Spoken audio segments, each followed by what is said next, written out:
CryptoZoo was such a good idea, though. Like, was it? Well, in my opinion, it's like, Why? well, if you were new to the NFT game, it's like a relatively low cost of entry into the NFT world because they promise. But he's like, oh, we've got custom made art. We handmade it. Bro, you took stock photos. That's the bit that he messed up on. The idea of you drawing these weird. That was that to me was amazing. It's a really fun game. You're hatching eggs. Yeah. The egg hatches and you get a picture of an animal. How is that a game? No, it's like, have you played Idle Game? It's a very fun game. You played Idle Game. That was an interesting way to get our minds rolling. Definitely. I started recording, by the way. Hi guys. How's it going? My name's Mickey Mouse. You know, but I'm Australian. Yeah, Mickey Mouse the Australian. I love it. How's things, Prosper? Things are good, man. How are things for you? Yeah, pretty good. We just had a pre-podcast discussion about. That's right. Some pretty interesting stuff. They're going to be listening to this at whatever time, but we're recording this at 9:30 after work. Yeah. You just had what did you have for Macca's? Double quarter pounder. Whew. And a latte. You're living life good. I'm going to be buzzing. Living life good, man. Yeah, man. That's all right. How's 2023 for you so far? It's been very interesting. The thing that we're talking about before. Yeah. I've been listening to, for the listeners, I've been listening to a whole bunch of like debates and like political like stuff, Fresh and Fit, Sneeko, Andrew Tate, like all these commentaries and different like takes on all that stuff. And I was talking to my brother about it. And he was like, bro, you're speedrunning politics. Yeah. Yeah. And I was like, yeah. Fair enough. No, I feel that though, because I only found out about Andrew Tate like in the last maybe 6 months. Yeah. So I've been like, I haven't actually even watched a full video of Andrew Tate yet. I've watched like maybe 30 minutes straight. I've watched too many. You've watched too many? There you go. There's like all these Andrew Tate exposed, Andrew Tate self-report. Like, nah, I got to listen to the full pod. I got to listen to the whole thing. But yeah. We'll be getting into that later. Fantastic. I'll be talking about Andrew Tate because it's in the news stuff. Yeah. How's 2023 been for you? It's great, man. Like, so I've obviously just come back from holiday like a month ago, right? Yeah. Well, probably a month and a half now. But I'm already thinking about the next one, which I think is like us going to Japan if we get the opportunity to do that. I need to brush up on my Japanese. Hajimemashite. That's all I know. When I was at work one time, I was like practicing of like how would I talk to someone? Yeah. And like if they're like, oh, are you American? Like if they say like, right. America jin desu ka? What is that? Means, are you American? Oh. And I'd be like, yeah, Australia jin desu. Or bokura wa Australia jin desu, which means we are Australians. Yeah, okay. Dude, I need to learn because I'm on Duolingo right now. I'm doing French. It is on Duolingo. So, yeah. But it's hard because you got to learn all of the different characters before you can really get into the meat of the words. Right. And even then, it's still like fish. Yeah. Meat. Yep. Rice. Nah, it's I still think it's an interesting language. Yeah. I'm keen for Japan it though. Will be fun. Oh yeah. Dude, in winter though, like I don't like summer holidays. I just feel like I don't know, it's better in winter. Yeah. Like summer in Australia is as summer as it gets anywhere in the world. Almost really anywhere. Not even or back home for you. It's just humid in Tanzania. It's just humid? Yeah, it's 33 degrees every single day. Really? So you reckon Australia is hotter? Australia's way hotter. Jeez. I had a 49-degree day here. I've never had that anywhere near that in Tanzania. I never had it was never hot. It was just like you're sweating all the time. Fair enough. Disgusting. I mean, that's my experience at work. So oh, yeah, there you go. Half the time, yeah. I mean, hopefully no one from my work listens to this podcast. I put an AirPod like upside down under a beanie to hide that I'm listening to like YouTube because I got YouTube Premium because like otherwise the whole day is just going by and it's just so like slow, bland. Yeah. But if I'm listening to like all the like if I'm speed running politics while I'm doing my work, which is down the aisles away from anyone anyway, then like it's entertaining. Yeah. Start hearing about all these different possible national threats and like, what? He did what? Documents found. I learned about Nick Fuentes. I still don't know who that is. Nick Fuentes. He's a white nationalist. Oh, the guy that was at Trump's house. Yeah, and he was with Kanye when he was on Alex Jones. Yeah. And he was teaching him how to say all the right things that don't get him in trouble. Yeah. But Nick Fuentes was like on the no-fly list. He's barred from a whole bunch of banks. Yeah. He's like marked as a national threat. Like it's that's insane. But Sneeko like invited him onto a call with a bunch of other streamers. Yeah. And they were like black content creators, and this guy's a white nationalist who doesn't believe in like race mixing and stuff. Oh snap! Maybe he's changing ways. Maybe he's changing his ways. It was surprisingly good faith. Yeah, like everything. Like he wasn't like taking pot shots at anyone or like being disrespectful, because he also is like he's also a Catholic, and like very devoted Catholic. Yeah, like. I don't know how all these like different ideologies mix, but somehow they did, man. They did. They thought in the 1900s, Mark Cain was being black. Yeah, I remember that. Yeah, true. That made me laugh so much. I remember for like 15 minutes, I just thought about it. I'm like, wait, what if? What if? And I learned what. Have you heard of race realism? No. I learned what that is. What it's is like people who basically, like go, okay, all the different races have like genetic dispositions towards certain things, and like it affects IQ, which determines where on the hierarchy in society you should be. Oh. And it's like, because of that, it's like, what? Hang on, what are you trying to say?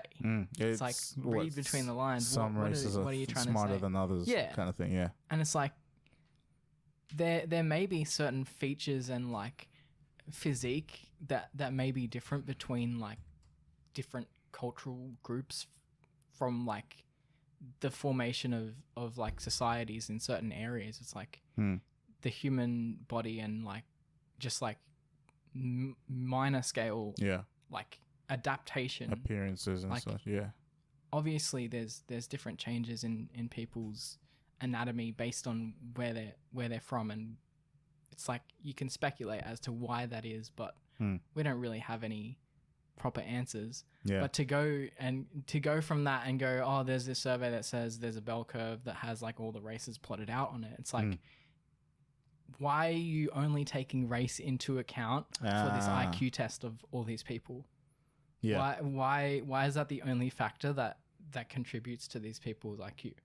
It's like, that's very like you're conflating like all the different factors and saying it's just their race. Yeah, okay.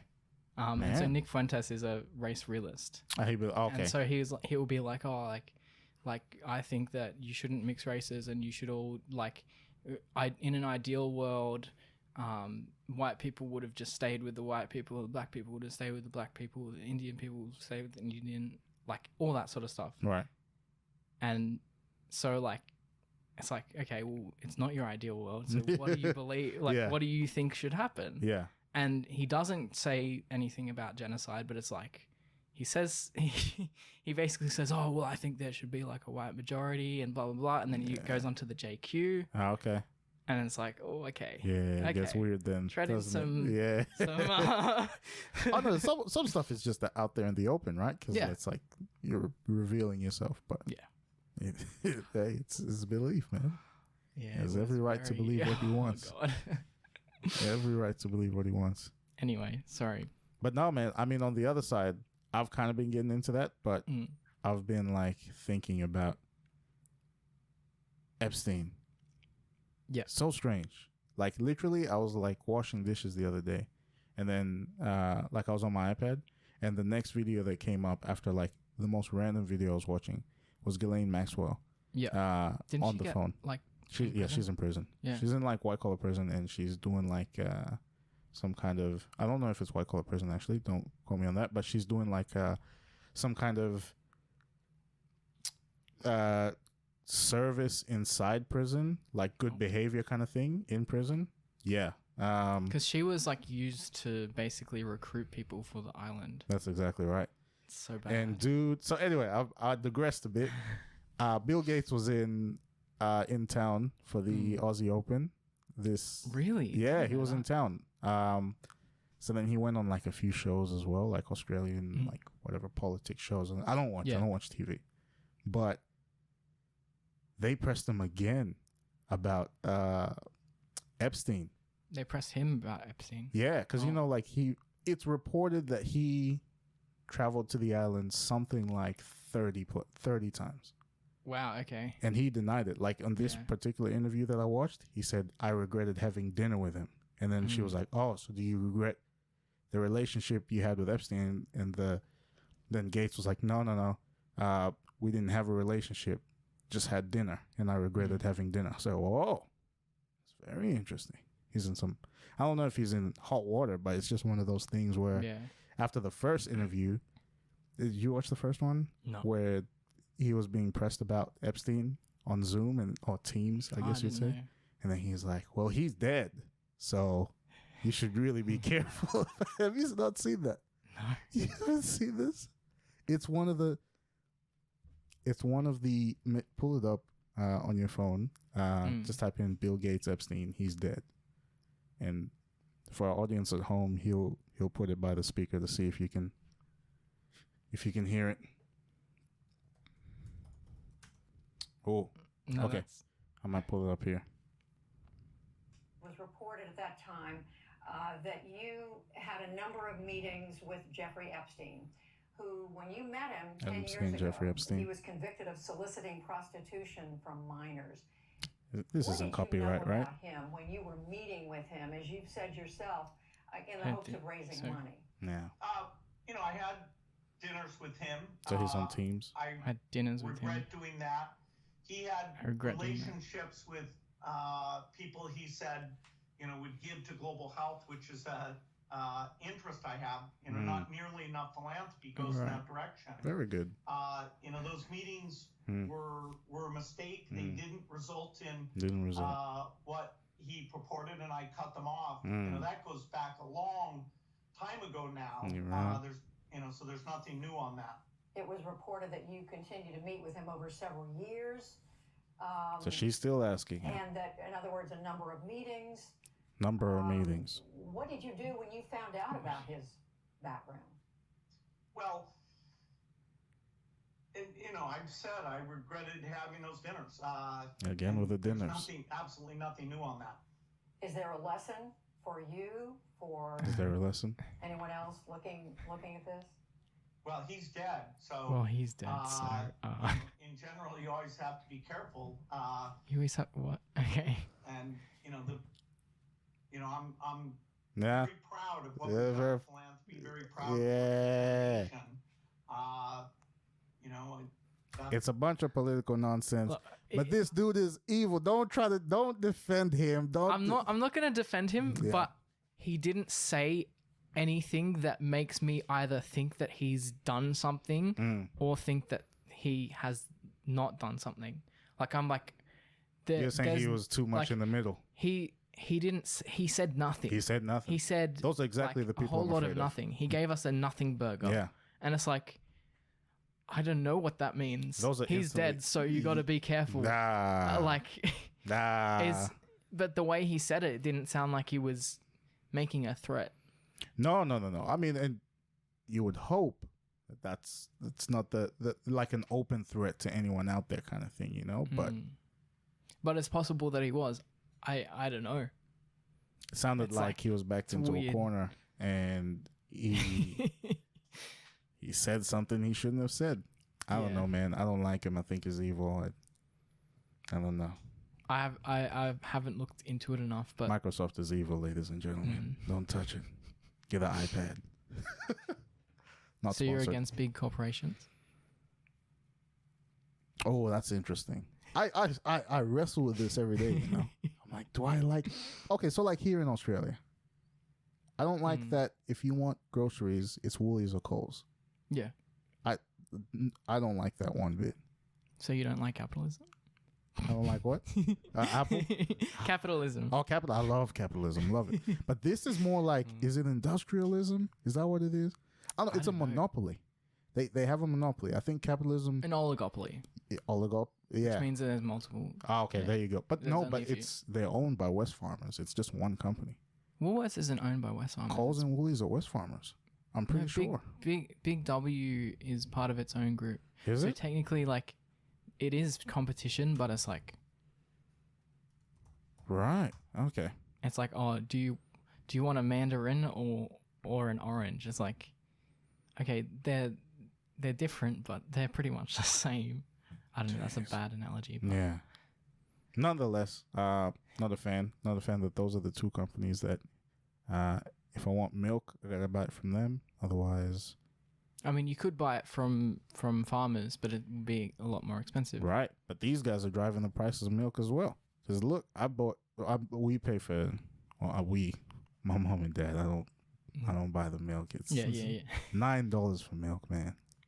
It's ridiculous. And like $9 for how A2. Much? For A2. Yeah. Okay. Used to pay like, when it was expensive way back when, let's say 2021, 2020, it was like $6 maybe. Wow. It's just going up. I don't know how much percent that is. 30% maybe? I don't know. No. 20, 50. 50% from $6. That's 3. Yes. Free math lesson. Yes. Ladies and gentlemen. 50%. Yeah. 50% increase. But yeah, I wrestle with it because I don't like the fact that I don't have like a local grocery store or a farmer close by that I can just go and I know they're there, but it almost like feels in Wagga. Like they're in like, how do I get to them? Yeah. Well, like you can buy like brands that are like, this is gonna pay for your farmers, but it's like even that is like, how do I trust that? But it's like, so the thing that I find really frustrating is that everyone's always on one side or the other. It's like, oh well we need to take down capitalism because it's bad. And it's like, I think there's a lot of bad stuff that comes out of like capitalist thinking, because like there's just one company that gets on top or two companies on top and they just control the market. And then it's like, as soon as something has risen to the top, there's basically no fighting it. Well, I see that as like I don't even see, because in capitalism, it's like let the market decide kind of thing. You know? But it's like once the market has decided, there's no more decisions. It's like the market has now decided that Samsung and Apple are the big players. Yeah. And nothing, like there's pretty much no chance for anything else to come up and like uprise unless there's like extreme innovation. Yeah, but that's exactly that's like what happened like with like sorry, what were you saying? We're in a space where there's like stagnation of innovation. It's like there's not much you can do. It's like you have a phone. A phone is a phone. There's no new technology. All the new stuff is still like in like beta testing. It's like still in its like early stages. Yeah. Like with AI. Yeah. And so it's like for innovation to happen, once there's innovation, yes, that thing will get elevated. But then there's not like they're not competing in the same like field, because if you see VR, Meta has now risen up to be the biggest VR thing. I understand. They're not competing with mobile phones. I understand that, but then the flip side to that is not everybody necessarily wants to have like a company as big as an Apple, right? So like if I was to compare it into like in the sports world, right? So you know how there's not everyone wants that. Yeah. So like, you know how you have the UFC, who was like the premier MMA fighting kind of organization, but then you'll have an organization like Bellator. Then you have one like PFL. Then you have one that I don't know if it exists anymore, like Strike Force. Then you have ONE FC, and they all like ONE FC and UFC are probably the most different ones, but they're targeting like different demographics. And whether or not one is trying to be the biggest in the world, I don't know. They're certainly the biggest in like Asia Pacific. It's huge kind of thing. So I feel like there's an opportunity to there's opportunities almost always because you just need to like solve a problem kind of thing. And Apple's done that really well. Like I'm not mad at it, and they haven't acted in a way that's made me go like, they're behaving in bad faith. But in which case, I have every right to go, I'm ditching Apple. You know what I mean? That's true. Yeah. But so I wrestle with this, man. You asked a good question. You've got me thinking now. That's the thing is like I don't think that necessarily going to the extreme opposite is the solution of like we better like just share every single resource and be no, like stop it. Communism, full on communist. I reject that with all my heart. And it's like some of the stuff is like I can understand why people think that that's going to help society because there's so many people who are disadvantaged just because they now exist. Mm-hmm. It's like I do want those people to like thrive, and maybe we don't need as much stuff, but is that like are we going to go to that extreme? I don't know. I don't like. It seems that the extremes in the past haven't really worked.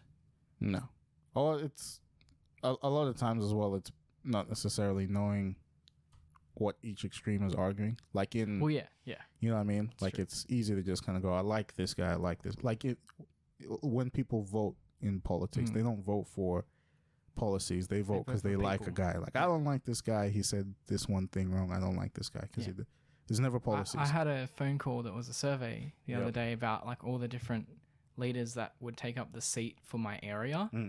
They said all these names. I have no idea. Who they are. And then they asked me like what issues I think are important, and I could I could say where I rate those on a scale of 1 to 10 from least important to most important. Yeah. But it's like even having that, I don't know what what you have no idea like in place. And it's also just kind of like a I don't want to call it like a complacency. We have it pretty good here in Australia, in most places anywhere where like people are living, where it's like if you live in a good neighborhood, chances are like everything is nice enough. The facilities are good enough for you to like, you know, you can access a park if you wanted to. There's like a bubbler, like almost anywhere. And I could be like, well, I'm happy with how things are, so I'm just gonna vote for whoever's already in. Yeah, but that's without you kind of like looking, without thinking about it. Exactly, and that's like the easier way. Whereas, especially when you're forced to vote. Yeah, dude. Already. Anyway, let's not go over that. Yeah, dude.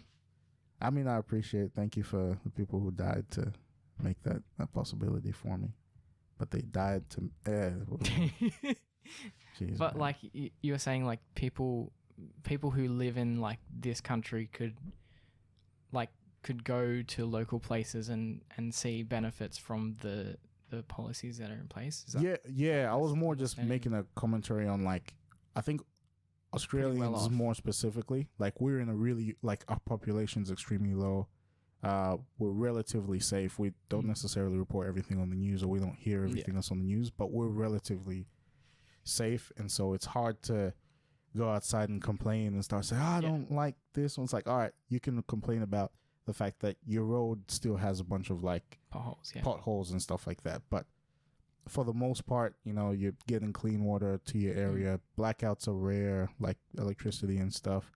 Well, the most political discourse that I've heard recently is just about COVID stuff. Yeah. And that's just like, how do we solve a perceived problem, whether or not you believe that it happened or not? Like, it's like, how do we solve a global problem that is affecting us? Yeah. It's like, yeah. Well, I mean, I think the COVID thing was just kind of like, I think the issue was, again, this is kind of like from my take anyway. It's like, I think the government's acted almost too centrist in a way where it's like, I would have much preferred the way that Florida handled it, for instance, right? How did Florida handle it? They gave you like other options. So they had like monoclonal antibodies, and they didn't let people stay inside because they said that was unhealthy. So they said, no, staying inside's not good. They didn't lock us down. When you say centrist, what do you mean by that?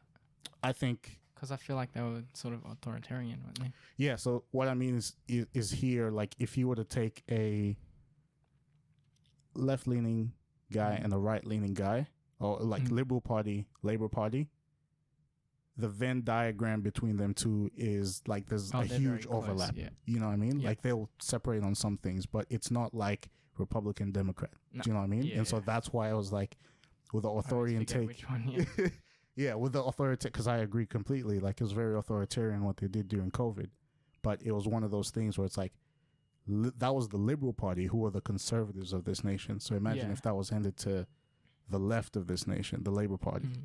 Like it would have been much the same or worse. Probably be pretty much the same, yeah. So that's why I go, it's like centrist. They all kind of act the same way, but so yeah, technically not center, but they're all kind of aligned that way. Florida DeSantis, Governor DeSantis, I see you. Wait, what are the two in America? The Democrats and the Republicans? Yeah, so there's the Democratic National Party and then the Republican National Community, I think. National Republican Social Democratic?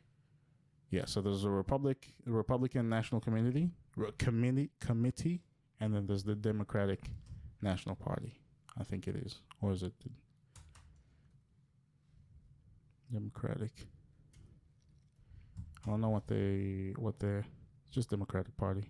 I thought it was DNP. I think it's DNP, which is Democratic National Party. But yeah, those are the two different parties. Yeah, I'm very uninformed on that. I like to pay attention. It's a place where, you know, I imagine I'll probably end up living one day. And so like just watching how they live fascinates me, because it's like, at least from afar, and, you know, I have family there, I'm kind of staying informed on, you know, this is how this state operates. Yeah. This is how these people generally vote. I've been finding it interesting because a lot of the political content on YouTube is American. Hardly any of it is Australian. Yeah. And if it is, it's focused on global or social media topics anyway. Yeah. But it's like most of it is focused on American social issues. Yeah. So I think too that's because most of the news in Australia is funded by government, with the exception of Sky News, which is a Murdoch funded. And like what you were saying before, the different parties sort of lean in the same direction. It's almost sort of in the same quarter of the sector of the compass. You'll find little that separates them outside, like the stuff that might separate them is they're big topics, but it's you know, like religion and stuff like that. But on stuff like economy, maybe they'll diverge on like one or two things. Economics, the only thing they diverge on is like prioritizing workers or prioritizing business owners. Yeah, and then the only other thing is like, we're gonna get rid of like coal and that kind of thing, but climate stuff. And like the previous administration, like Scott Morrison, he was the biggest and most staunchest of like, no, we're never going to abolish coal. And just before these elections, he said, we're going to get rid of it, which was it was like one of the position. Like, bro, what so that's why I'm like, I don't know what we're doing. So yeah, like that's just at least me. I'm not a politician by any means, but as someone who's probably just been looking at it, I'm very like fresh in the game, if you will, of like observing it and seeing that stuff. But like from what I've seen, it's like, okay, this is what Australia is like. Yeah. And then America's just complete opposite. It's like they can't find a single middle ground. Oh yeah, kind of it's so hard to find a middle ground. Which is that's the tempting way to go, because like too often I find myself like listening to one side and then going like, this is completely crazy on the other side. But then I think about it, and like also on stuff like healthcare, right? So like I am fully for kind of like the independence that they have with like their finances to not have to like pay taxes for stuff that is like pushed onto them, right? But Medicare is really good. Medicare is really good. So it's like really hard for me to go like, you know, America, I love what you guys do. Yeah. Where I've never had to go to like the hospital and pay $50 for a doctor's appointment. Yeah. It's like I just go there and I'm like, here's my Medicare number. But if you were not a citizen, then you would have to do that. Then I'd have to pay. Then you'd be like, bro, this system sucks. But then I'd be like, all right, so how is this any different from America? Yeah. Right. So there's good and bad. Like, don't get me wrong. I'm not saying that's like our system's completely gone or broken, but it's just one of those things that observing it, you're like, oh, okay, yeah. So we're this way we're doing well. This way, I don't like that kind of thing. Yeah, definitely. Yeah. Oh, I feel like we've like walked on so many different tangents. Yeah, it's good. Loved it. So, getting into like some of the events from the start of this year, Logan Paul got into 3 separate dramas. Whoo! Yeah, he did. In like the last month of last year, yeah, which like rolled over into the start of this year. So he criticized his friend George's religion, for being a Christian. Yeah, for being a Christian, which he got a lot of pushback for. Yep. Because he was like, he was ripping into him. He's like, like going all, and then he backpedaled on that like a week later. Yeah. In a podcast where he's like, oh man, like God like really hit me and like he really punished me this week. Yeah. Guess what he felt punished by? What? The video from CoffeeZilla about CryptoZoo. Oh snap. That week was the week that CoffeeZilla posted a video really? Exposing Logan Paul wow. for his CryptoZoo scam, where he was scamming his viewers for money, where he had basically pitched this idea to these guys saying, hey guys, I got an idea for how we can make a lot of money fast. We're going to do a rug pull. Have you seen the No, I've seen the video. Yeah, I've seen those. It's like, it's like just. Did he say we're going to pull money fast? Yeah, he's like, guys, I have a great idea for how we can make money fast. I'm pretty sure in the leaked DMs. Okay. That the like Pokemon card guy. Said, I must have missed that part. My favorite thing. I put it on my Instagram because I found it so funny. So this is Charlie, Most Critical. He's a sort of commentator, and sorry, I'm just grabbing my water. I said on stream that this whole thing feels like the series finale to Logan Paul's career, where all of the side characters come in together for one big final oorah, like an episode where they bring in everyone to celebrate the end of the show. It is crazy just how deep this CryptoZoo rabbit hole goes. CryptoZoo was such a good idea, though. Like, was it? Well, in my opinion, it's like, why? Well, that's what an NFT, to someone who like, if you were new to the NFT game, that makes sense. It's like a relatively low cost of entry into the NFT world. You put in money into the game, right? I believe that's how. Do you put money into the game? Yeah. So what the way that it works is that. You so how I understood. Okay, so you put money into the game and you grew different animals. You put money into zoo coins. You use zoo coins to buy an egg. Yeah. You hatch the egg to get a CryptoZoo animal that's like a certain animal, and you get combinations. You get a stock photo of an animal. Well, that was the mistake because they promised. But he's like, oh, we've got like this art, this custom made art. We've got 10 artists working on this project. We handmade it. Bro, you took stock photos from Adobe. That's the bit that he messed up on. It's like the idea of you drawing these weird. That was that to me was amazing. Okay, so the way he pitched it was like, guys, I've got this new project. On his podcast, I've got this new project. Yeah. Well, what is the project? It's the best thing I've ever worked on. It's a great game. Oh, you keep on saying this word, game. Yeah. It's a really fun game. Bro, you're hatching eggs. How is that a game? Dude, but like... You click it...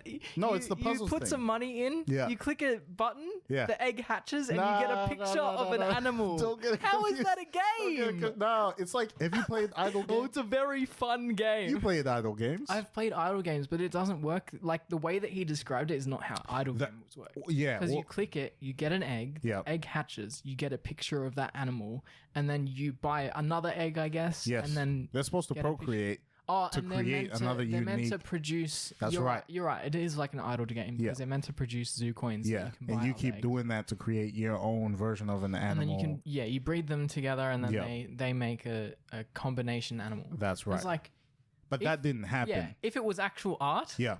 100%. But that's what we were expecting. They used an AI thing that like combines two stock images. Yeah. And so it's like, okay, this seems sus. Yep. But then like, yeah, the rabbit hole, as Charlie in that video said, he's like, you wouldn't believe how deep this rabbit hole goes. It's like, oh man. Yeah, that whole documentary was amazing, wasn't it? Yeah, it was great. But like, I was already aware of rug pools. Okay. Are you familiar with rug pools? Not by name, no. Okay, so what a rug pool is basically a group of people get together and they say... Can I... Yeah. Wait. Is it, in essence, like they dump money into a product, wait for it, for everybody else to dump money into it, then they cash out big? Yep. Exactly. Damn. So but it's not just any product, it's always NFTs. Right. So they go, hey guys, we're going to work on an NFT project. We're going to get a whole bunch of people on board. We're going to like reach out to people, try and subscribe with them to it, say, hey, we're working on this. We're going to do guitarists, monkeys that playing guitar, or like lemurs that are dancing, or whatever it is. And then they'll be like, hey guys, everyone get on board, everyone getting board. They might like reach out to streamers who are gullible enough to advertise their product and be like, hey, can you promote our product? We'll sponsor you and we'll give you like this coin, like whatever coin in our thing. And so then they do it varies on their tactic around it, but basically they try and artificially like inflate the price of it, and then they'll get short other people to cash into it, and then they'll just like they'll short it. They'll jump out. Which is like the scammiest thing you can do. Unfortunately, it's like it's just the world of like crypto and NFTs. It's like that's which is why I said on our first episode that I think cryptos are like cryptocurrencies and NFTs are basically playing a game of who is the biggest fool. Like, what about Bitcoin? Bitcoin's the same. But it's like I think that Bitcoin is just it's the start of the end, like, because as soon as they saw Bitcoins, people started making ish coins, you know? Right. It's like they started making Doge coins and the blah blah, like all this stuff. Yeah. But don't you think like the difference makes it kind of, because like I'm yet to invest in Bitcoin, right? But good idea. Yeah. But it's like one of those things where like I look at the fact that there's 21 million Bitcoin in total, whatever it is. There's a finite number of Bitcoin, which is what every other crypto will say as well. But the owner, Satoshi, he creator, whose name we don't know, Satoshi, basically said there's X many. I own nothing. Nobody owns any of it. And we're just dumping it. He basically created a commodity, a finite commodity. I think him creating it and opting out of investing is a great idea for that type of thing, because it's like, imagine someone starting a bank and saying, I'm going to start off with 100 million in this bank. It's like, that's ridiculous. That's right. Yeah. He has no vested interest in that for it to short it and basically make it like walk away with like everybody's money kind of thing. I think the problem with cryptocurrencies is that there's way too much opportunity to do things like what SBF did, where he created this Bitcoin, made it look all legit, made it look like everything, and then he just like, I'm gonna secretly move my funds into Alameda. We're doing research. We're doing all this stuff. We're investing. You can opt into putting your thing, and then when he gets confronted about it, just completely lying to their face and going, well actually, like, some of our investors had this special option. It's like, dude, like, you scammed a whole bunch of people, and now you're trying to say, but they chose this thing. It's like, no. Own your mistake kind of thing, which is crazy, because like the amount that what was the thing that SBF, what was the company? Alameda. No, Alameda was FTX. That's right. The amount that like blew up was like $1 billion seemingly overnight.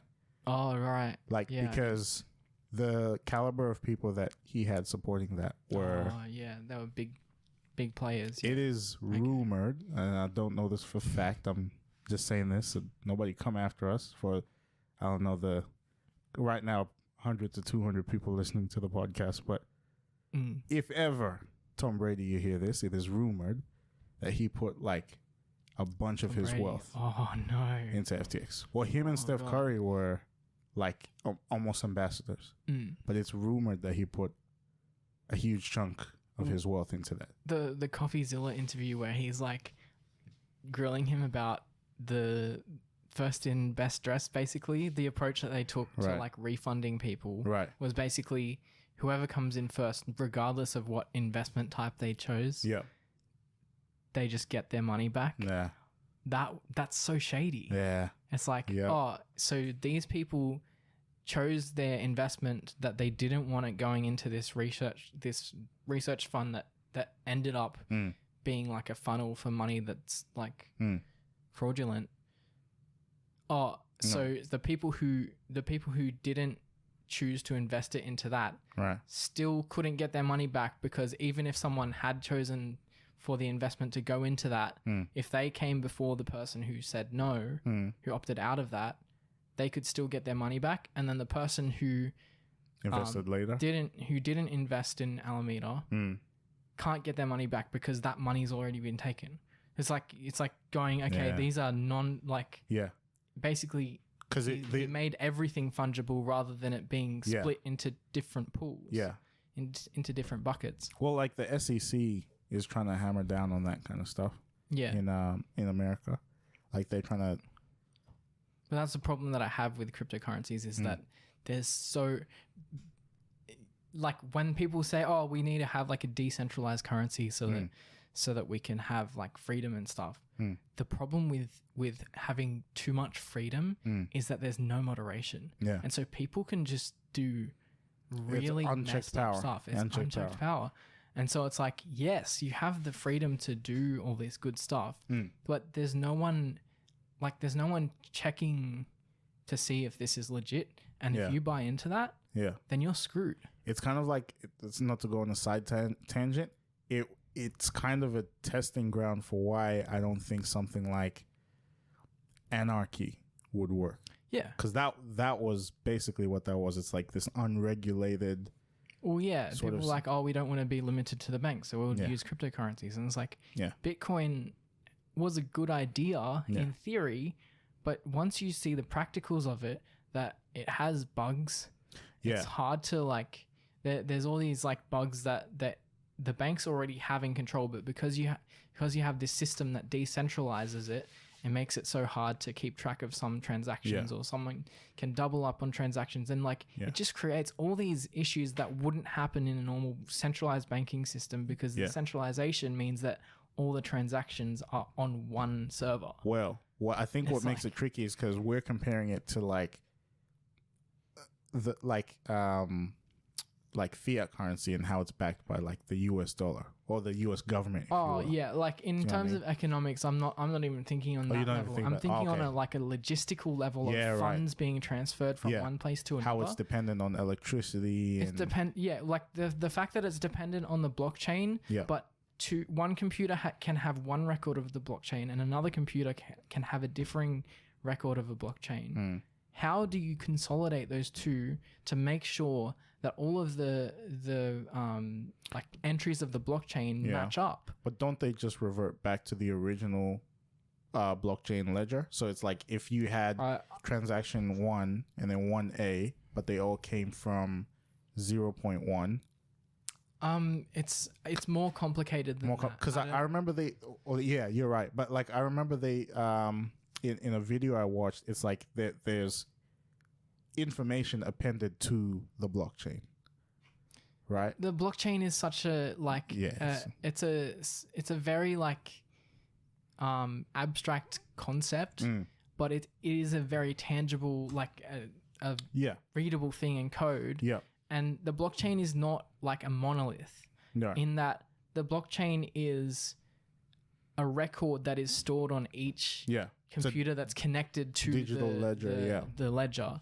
But if you have one ledger that says one thing and one ledger that says another thing. Yeah. And you're they saying both that there's no governance there to say that this is correct, this is incorrect. There is like systems that are in place to make sure something happens, but it's flawed. Right. Whereas if you had a centralized system, you wouldn't even have that problem to begin with. Right. Okay. Because it's like if I go up to you and say, "Hey, Prosper, I've given you $100 to store into my box that you like my safe or whatever. Can you take 50 of those dollars out, and I'm going to give them to so and so, or can you take 50 of those dollars and transfer it to Jacob's safe?" Yeah. It's like you just do it. Yeah. There's not like, oh, well, actually I didn't do it, but I did do it. Yeah. This book says that that I did, and this book says that I didn't. Right. You don't have to do that. But in Bitcoin, I imagine like a safety mechanism would be, it's like because it's not just one or two records of transaction. It's like, I don't know, let's say 10, 20, 30 million, 50 million, however many people are on the blockchain, because everyone has a record of that transaction. Yeah. So it's like, to verify it, wouldn't you just, it sounds really oversimplified, right? But wouldn't you just need to find the majority of records that match that kind of thing? Do you know what I mean? So I think it is based on like the majority, but the problem with that is that sometimes currency can disappear, and sometimes currency can be like double spent. Oh, okay. Because just because it's majority doesn't mean all of those copies are right. Because what if one computer gets it wrong, and then everyone copies their one, and then all of these versions are converging and going branch, and then but this transaction all the way back there was wrong. Yeah. And then another computer says, actually, this did get transferred. That one gets erased, and then the currency's gone. And they'll be like, oh, well, I transferred it to this person's wallet. How many nodes has it gone to? But the blockchain doesn't. It's gone through so many nodes, and it was so far in the past, and the majority agreed that transaction did not happen. Yeah. So that coin is just gone. Have we found evidence of that happening? There's a video on YouTube called "The Line Goes Up," and he goes into a lot of detail. Yeah. So like, I'm not well versed enough to see if that's talk actually about happening. it. Yeah. But he explains how it works, and he, as far as I know, uses like why it can be flawed and stuff. Like he doesn't just make stuff up. He really goes into detail about like, of course, all of the errors that it causes. Yeah. But there's a whole lot of like issues that it causes logistically. Yeah. Okay.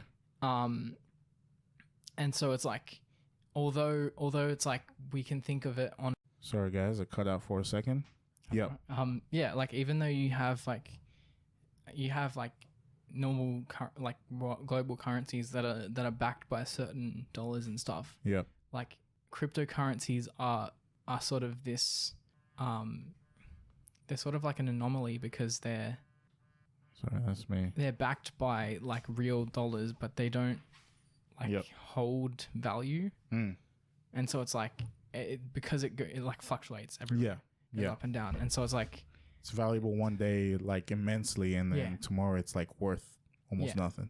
And so it's like nothing's really backing it. Like it could go to zero. And then like, whereas like the dollar's backed by the strength of the US government kind of thing. Yeah.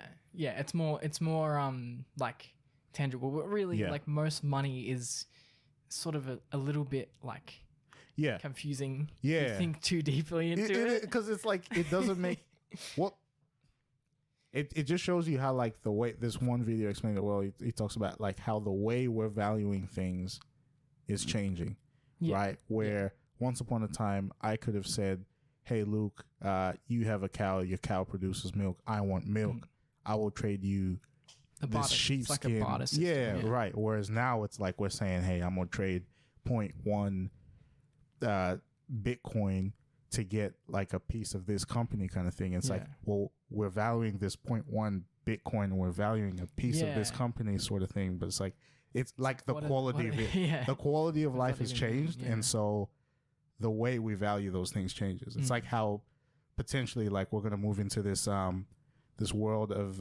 what's Mark Zuckerberg working on right now? Meta. Like that seems so out there, but that's because we don't value it right now. We don't value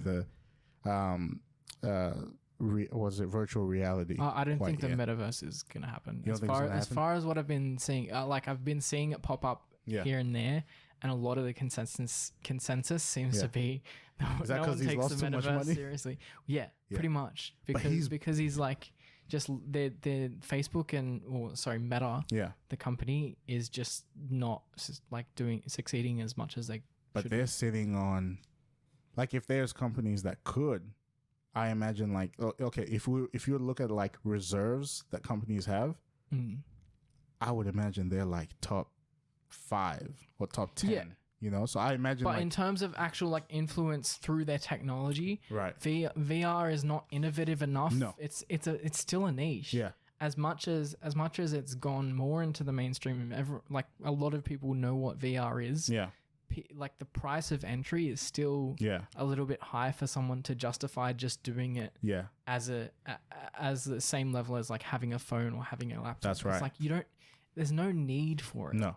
And you can't afford to like jump it. Like, you know what I mean? Like there's enough, how do you say? People are focused on the real world enough that they don't need to like jump into VR kind of thing. It's like their closest escape from reality would be a movie or a video game. Yeah. But not, let me jump into VR. So VR is like a niche from gaming. Yeah. And it's like, it still overlaps with gaming because people can have a VR set, but they probably also have a PC. And they probably they'd probably rather spend the extra premium on like a Steam VR set over the Meta Quest or something. Is that right? I'm not in that community. Because the Meta hardware, they basically subsidized it so it's cheaper for entry level, but it's also not as good. It's not as powerful. Wasn't it Oculus? Didn't they buy Oculus? Yeah, they bought Oculus, but the Oculus is not the most innovative really VR system. Is Sony's one? It was Valve. No, there's like all these like really esoteric ones that are like this. They're like they basically do military simulation level type of stuff, right? But they also have like a consumer market. Yeah. So I don't remember the name of it. There's a YouTube channel called I don't know what it's called. There's this one YouTube channel that does a lot of like VR stuff. Oh, okay. And he did like a review on it. I think it's called the something or other XR. Yeah. Okay. XR military VR something. Yeah, interesting. I don't know what it's called, but there's some like really high quality stuff that costs like $4,000 subscription fee per year. Yuck. And then it's like you still have to buy the hardware as well. But like something like a Steam, a Valve Steam VR set, it costs probably like $1,500. Yeah. And the innovation of that is still like quite good compared to the Oculus, because you have like, instead of having like little nunchuck type of things or like handles that you hold onto, it's strapped to your hand. And then it can detect like which finger that you put down rather than pulling triggers and stuff. Jeez. And so it's like, it's much more natural. Much more immersive and natural. Because it's like Velcroed around your hand. Yeah. And then like you can still press buttons, but most of it is fairly sensory. Yeah. It's like almost like you're using your normal hands, but you've got like these handlebars that are It's a more complete immersion, if you will. Because you don't, like with the Facebook one, like you're always gonna remember you're not in the real world because you're holding you're holding these like, controllers. That was awesome. I tried yours. It was like it was amazing. But yeah, it's pretty fun. And there's also other people like developing gloves where it's like they have like a little spool of wire that detects like the tension between the wire to see how much your hand has contracted or extended. Interesting. And so it's pretty accurate to like where your hand is. Yeah. And they can also put motors inside the little spool of like string that can like slightly pull on your hand so that when in the virtual world you've touched something, it holds your fingers back. You feel that resistance. So you feel the resistance same way you're touching, as if you're touching a real object. And there's other technologies that have like, it's a glove, but they have like tiny little bits of pneumatic stuff that like puffs up the air. Oh, wow. So that it feels like you're touching something because it's like puffing up the air in that little space of the glove. Dude. To the extent that, but it's like all of this stuff. Yeah. If I hadn't like gone down some VR rabbit hole, I wouldn't have known about this. But do you think that's the world that he see? Like, has he lost his mind, or do you think he's actually seen a market for this thing? Zuckerberg? Yeah. I think that he's seen a market for it, but he hasn't put the steps in place to make those types of technologies as far as I've seen. Yeah. Because he's trying to focus on making it something that the everyman can get into. Right. Because you look at the moves that he's made so far, they've released the Meta Quest Pro. Yeah. And so it's like probably better like hardware in terms of performance, so that you have like faster frame rates and just better stuff. Because when I played on the Quest, the Quest 2, it was still kind of laggy and like the graphics quality isn't very good. Yeah, it's blocky. Yeah. It was good enough, but it's good enough. Like it's immersive enough that you feel like you're in the real world, but it's like you feel like you're in this virtual world. Sorry. Yeah. But something like the military XR like technology it has been said that like this is so immersive that I felt like this was this object that was projected inside the headset against a like overlay of the background. Like there's cameras that are so high quality that first of all you can see what's going on in color. Yep. And it looks real. It looks like you're just looking there. Wow. And then you can put a virtual object into the world that looks so real that like you feel like it's there. Wow. And like when you walk up to it, you're like, oh. You almost feel like you're like you're about to hit something and you're like, wait, this isn't real. What the heck?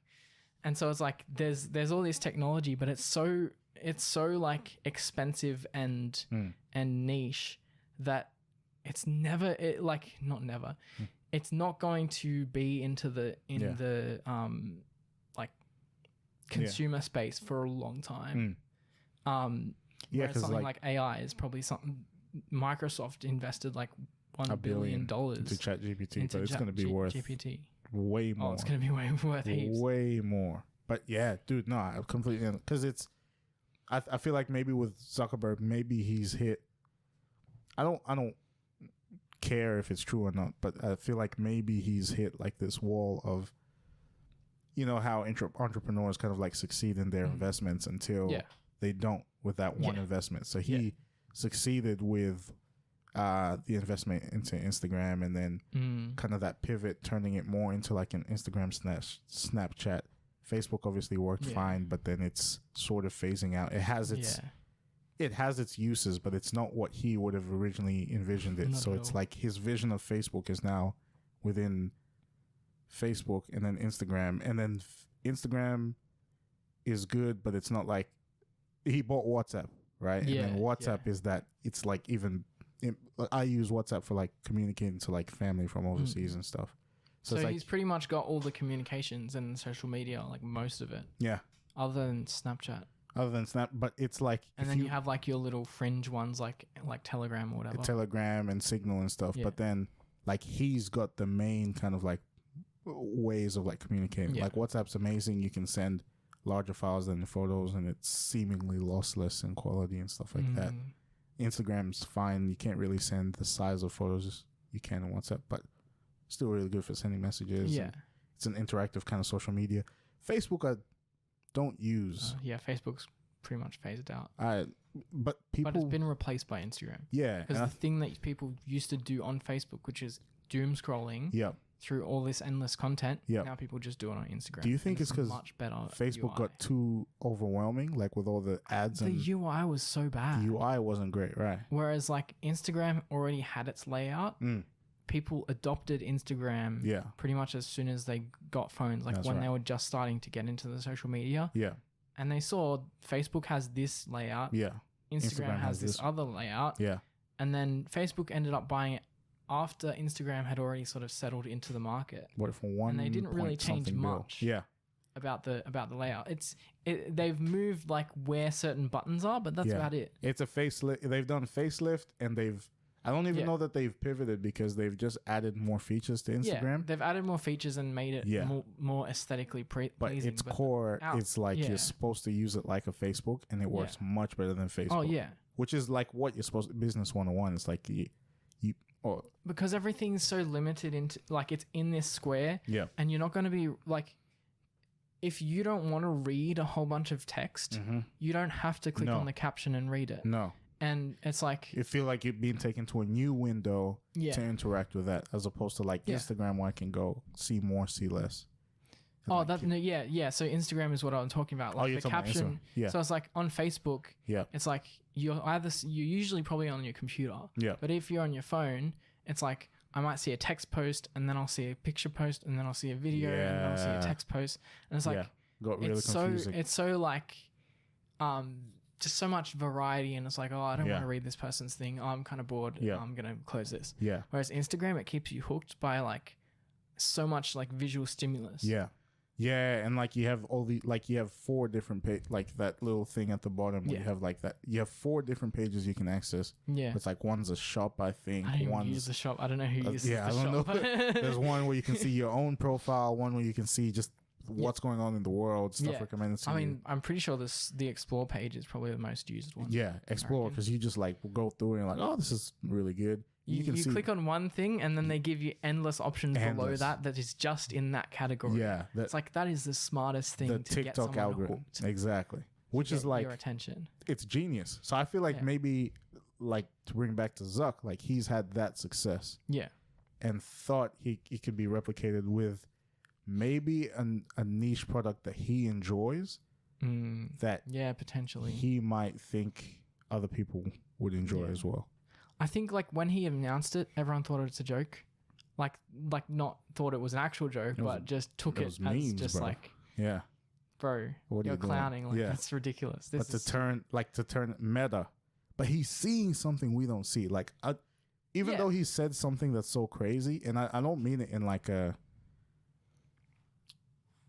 don't necessarily mean it in like a visionary type of way, right? And like I don't mean to sound like conspiratorial, right? But like you know how like Pelosi invested in semiconductor stocks. I didn't know that. No. Well, like there's she was Speaker of the House in America, and basically she invested in semiconductor stocks just like a few days before the government issued a bill that would act in favor of companies within that field, and so that stock just hiked up like crazy. And she's a it's like potential insider trading.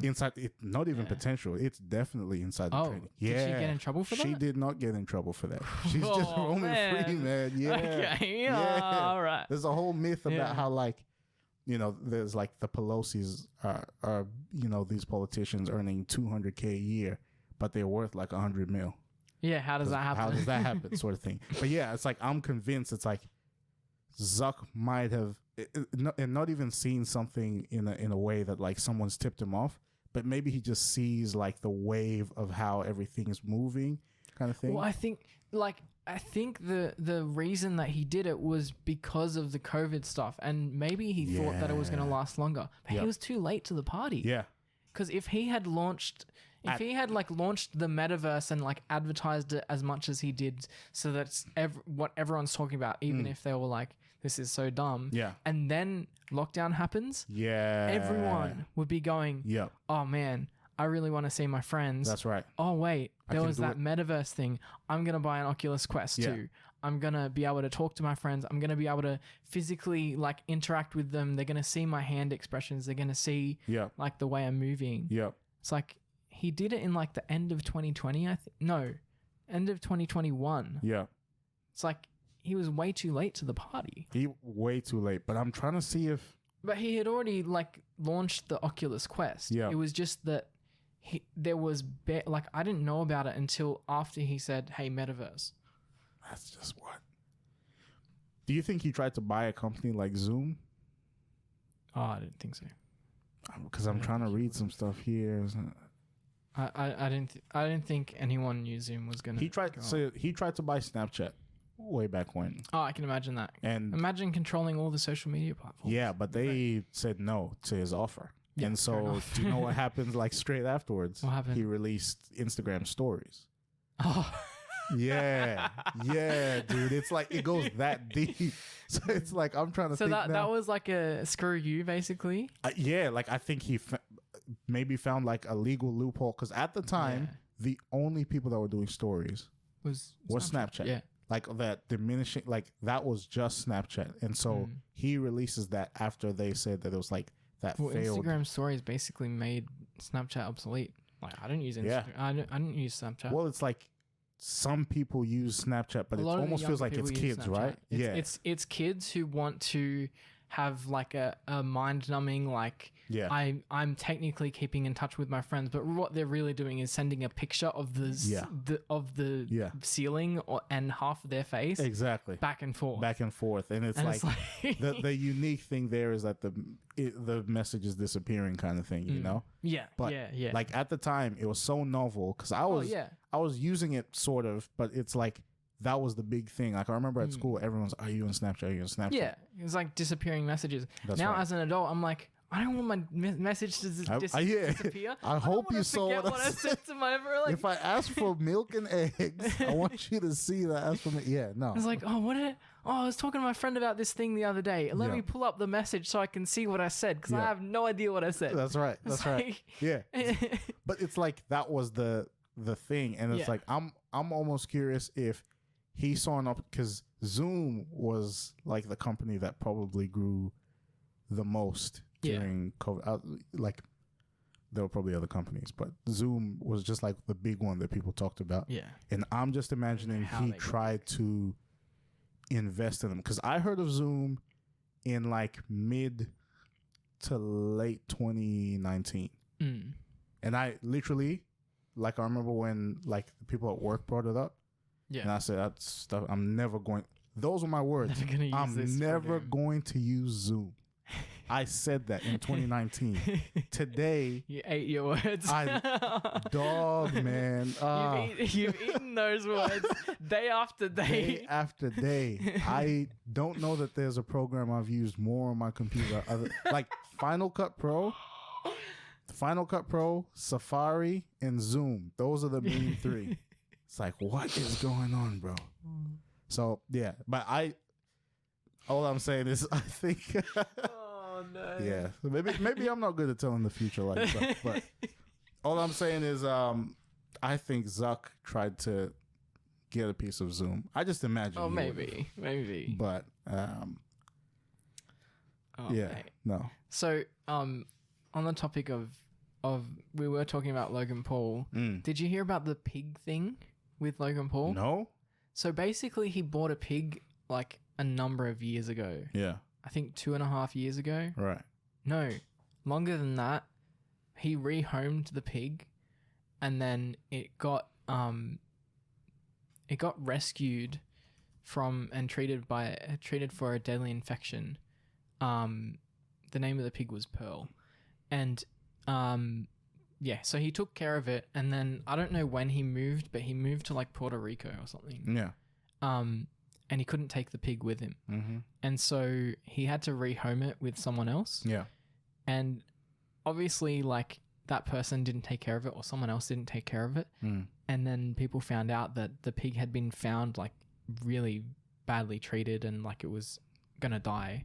Wow. And they had to rescue it and like take care of it, and then Logan Paul got all the backlash for it. And I was like, yeah, that one. Hang on a minute. That's people taking it too far, man. He rehomed it, and then someone else mistreated it, and they blamed him. That's people taking it too far, man. Like up until they found out about they never asked if the pig was taking its daily dumps every day. They never asked if the pig was taking its whatever it was. Yeah, and they start lining up this man. It's easy to not like him, I guess, because of all the stuff that he's done in the past. But in this instance, I think in 2019 he bought it. That's a picture of the pig in 2020. Yeah, dude, it's huge. He's minding his own business. He bought a pig, and he was sharing that with the rest of the world. And I imagine it's not even everybody who was upset about it, but a couple of really loud people. No, a large. Oh, a decent number. Yeah, he rehomed it in a amazing ranch, apparently, in his words. Yeah. It's like, it was... This happens every day, by the way. Like, just animals not being taken care of kind of thing. I mean, he bought it as a trend, which was kind of like, whatever, man. Like, buying mini pigs was a trend in 2019 or something. It was taken care of. It's like, you can like scrutinize it, but it's like he did what he had to when it was in his responsibility, and then when it wasn't his responsibility, like what's he gonna do? Keep on calling up the ranch? Oh, you guys, blah blah blah. Yeah, like, it literally has exactly. He tried to take it with him. We don't like this guy, so we're gonna dogpile on him. It's like, oh, okay, that's good on that, all right, man. There's I wanted to take it to a different note. I watched a documentary the other day. Oh yeah, on this lady, this chick. You might have heard of her. It's like 60 Minutes. Oh yeah. Melissa Caddick. Have you heard of this one? No. Dog. I think her whole thing was like insurance fraud or superannuation fraud or something. Retirement She fraud. Vanished in November 2020. Dog. So let me tell you this story. What? This lady. Oh, the ASIC. Okay. So she took money from like friends, family. She worked in finance, and she went about living this really lavish kind of lifestyle, right? Like really showing people like, oh, hey, here are my Gucci bags, this and that. Here are my Cartier bag. Here's my bling. Like here's my diamond necklaces and everything. And she went about telling people in her, I think just people that she knew, and she knew what she was doing. So she went around to people in her circles and kind of built those relationships such that, they end up, talking and say, hey, what do you do? What do you, what kind of stuff are you into? And then she said, oh yeah, I work in finance, this and that. Right. And she ends up, I believe, saying that she works for like a superannuation fund. Now, if you give me your money, we're going to this times X your superannuation, bring back this kind of return. Right. So something like 25 mil was given to her in superannuation money. No. So she's, oh my God. She's there and she's living lavish. She's going on like $60,000 trips and everything. So I've read the Wikipedia thing and I've got the spoiler. But You've got the spoiler. Keep telling the story. But I'm saying the 60 minutes spread it out for me because I did the same thing as you.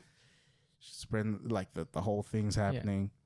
So she's got all this money. Holidays. She's saying like, oh, we're gonna all of your superannuation. We're gonna like do a financial our financial services are going to really improve 10x whatever it is. But you're gonna get more money for your retirement.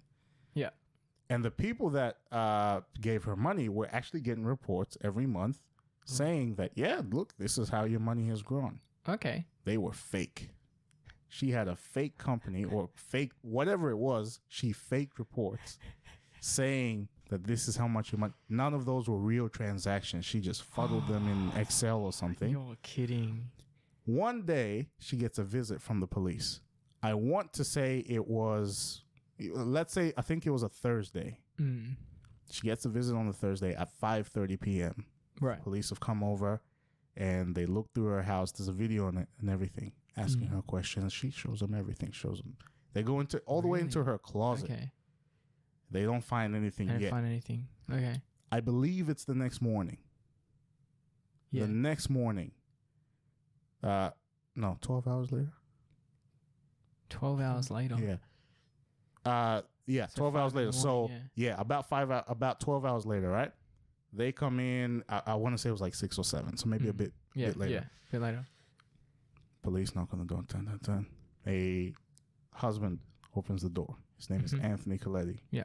Hey, we're here to see Melissa. Like, oh yeah, Melissa's just went out for a run. It's like, okay. So they're lingering. An hour passes. 2 hour passes. No. Mind you, they've started asking him questions now. So he brings everything.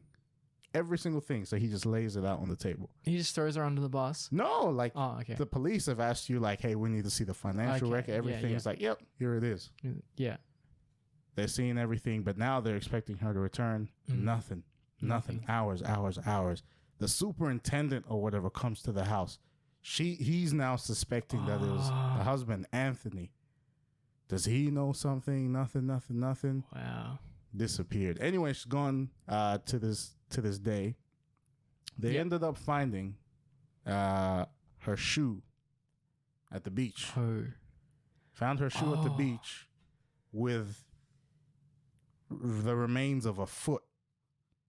No. That's what I'm saying. Oh my gosh. Because she lived on the water. She lives in Manly or something. Yeah. Which, by the way, it says on the thing, presumed dead. Presumed dead. But that's just... Anyway, make your own mind up about that. I'm letting my mind swirl into other conspiracies. Well, I mean, okay, so if you think about it, like, how many people can cut off their own foot or somehow get their foot removed and still stay, like, conscious after that and get away? How likely is it that it's her foot? I don't know. It's been in the ocean. I haven't seen pictures, but something stays in the water for that long. It gets all wrinkly. The nails don't even look the same. I don't know. Yeah, so it says known for Ponzi scheme, disappearance. Mm-hmm. And she was carrying out financial services without holding an Australian finance. That's right. She wasn't even licensed in this month. Didn't have a license. She's disappeared. That's My insane. suspicions are she's going to somewhere like the Middle East or something where like there's just no jurisdiction to find her and anything like that. Gone from the face of the earth. Even her parents got scammed by her. Dude, everyone. Parents-in-laws, the dad, the father-in-law, the father to the husband, Anthony, was saying how he always suspected that she's just not good company kind of thing. Missing woman accused of fraud may have cut off her own foot to trick police. If you believe that sort of thing, but is that likely? Yeah, I don't know. On the documentary, I don't think the documentary would be... The mainstream media, tries to stay away from conspiracies. That's right. So they would have said that she's presumed dead, right? No. No? Okay. Dude, one of the guys investigating it said, the interviewer said something along the lines of, in an ordinary case like this, would you just be willing to close the case and presume Melissa is dead?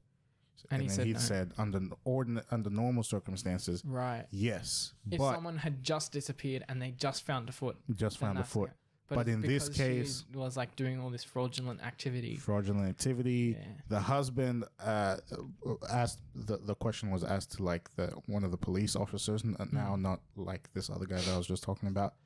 Apparently, he's not super. He's cooperative, but as much as he needs to be, not as a husband. The husband, not as much as someone who's looking for a missing person. Yeah, not someone who's. He doesn't seem like day. He's really desperate to find her. Yeah, according to the 60 Minutes doc. Yeah, okay. So it's just one of those. Oh. But yeah, man, dude, that's wild. I got deeper into this, and now I'm about to watch another documentary that I forgot the name of, Bernie Madoff or something. It's a different thing. But yeah, dude, I've been getting deep into these. It's bad, man, because I feel like I've done this to myself. Yeah, it's so intriguing, and you're like, now I've got this morbid curiosity. Yeah, how many people are doing sick things like these? Like Dr. Death. Have you watched that? No. Oh man, oh dog. From the start, you're just like, how bad will this go? Well, I had that morbid curiosity about all this YouTube drama. So have you heard of Sneeko? No. He's this YouTube creator who used to do this thing called 1 minute podcast. Okay. He'd go up to people in the train stations and stuff, or the subway, and he'd have a desk. He'd have a topic for the day, and it said 1 minute podcast, and then people would sit down and talk to him, and he'd ask them questions and listen to their thoughts, and it was just this is what people in New York just think about these certain issues or topics. And so that was what got him to popularity, doing street interviews and 1 minute podcasts. Right. And then he used that money that he got. He started off as a COD YouTuber who did commentaries and Call of Duty. Yes. But yeah, so what brought him to fame was the podcast. And then he started doing artistic pieces. Okay. So it was like a video, but it was like very well put together, very well edited, and like sort of like poetry or like a monologue about what he thinks about.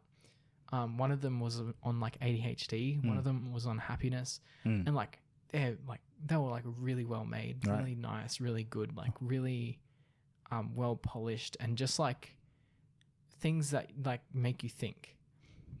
And so he started off doing all this stuff, and it was like pretty tame.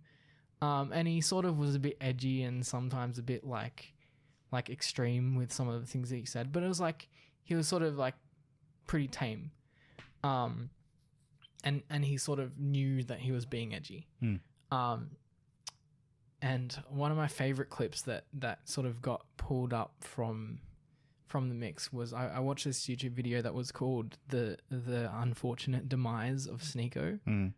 And it basically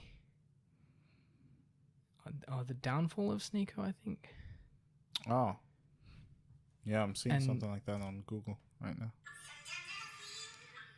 He said this thing as a kid. I think I'm so special and better than everyone else because I think I'm smarter. My opinion has to be the correct one, and I'm 100% sure of it. Just picture how narcissistic that is. Right now it's in full swing, but in 5 years, I hope it'll be gone. This side of me is my alter ego, and his name's Sneeko. You don't even know what that means. What a weird That guy. was him as a kid. Yeah. That was him as like a teenager. Yeah. He's now like our Yeah, age, he's 24, I'm right? saying. And some of the stuff, like, He's you still don't saying the even same know it. stuff. All this sort of stuff.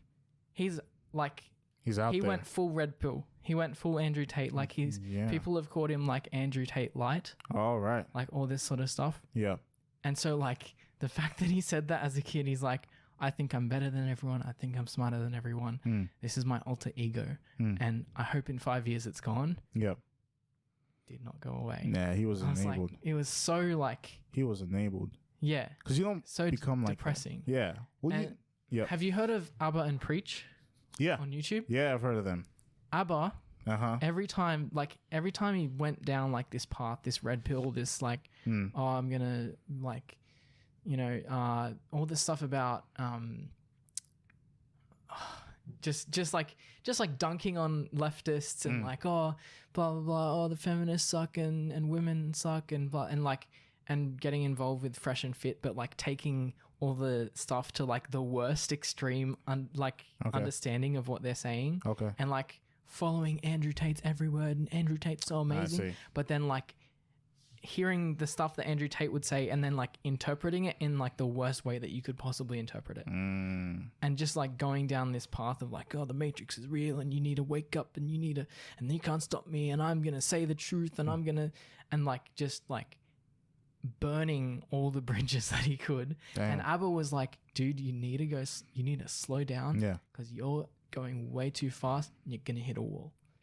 And he got banned. He got deplatformed. No, but here's my thing, right? And ABBA was like, I disagree with deplatforming, but YouTube is a business.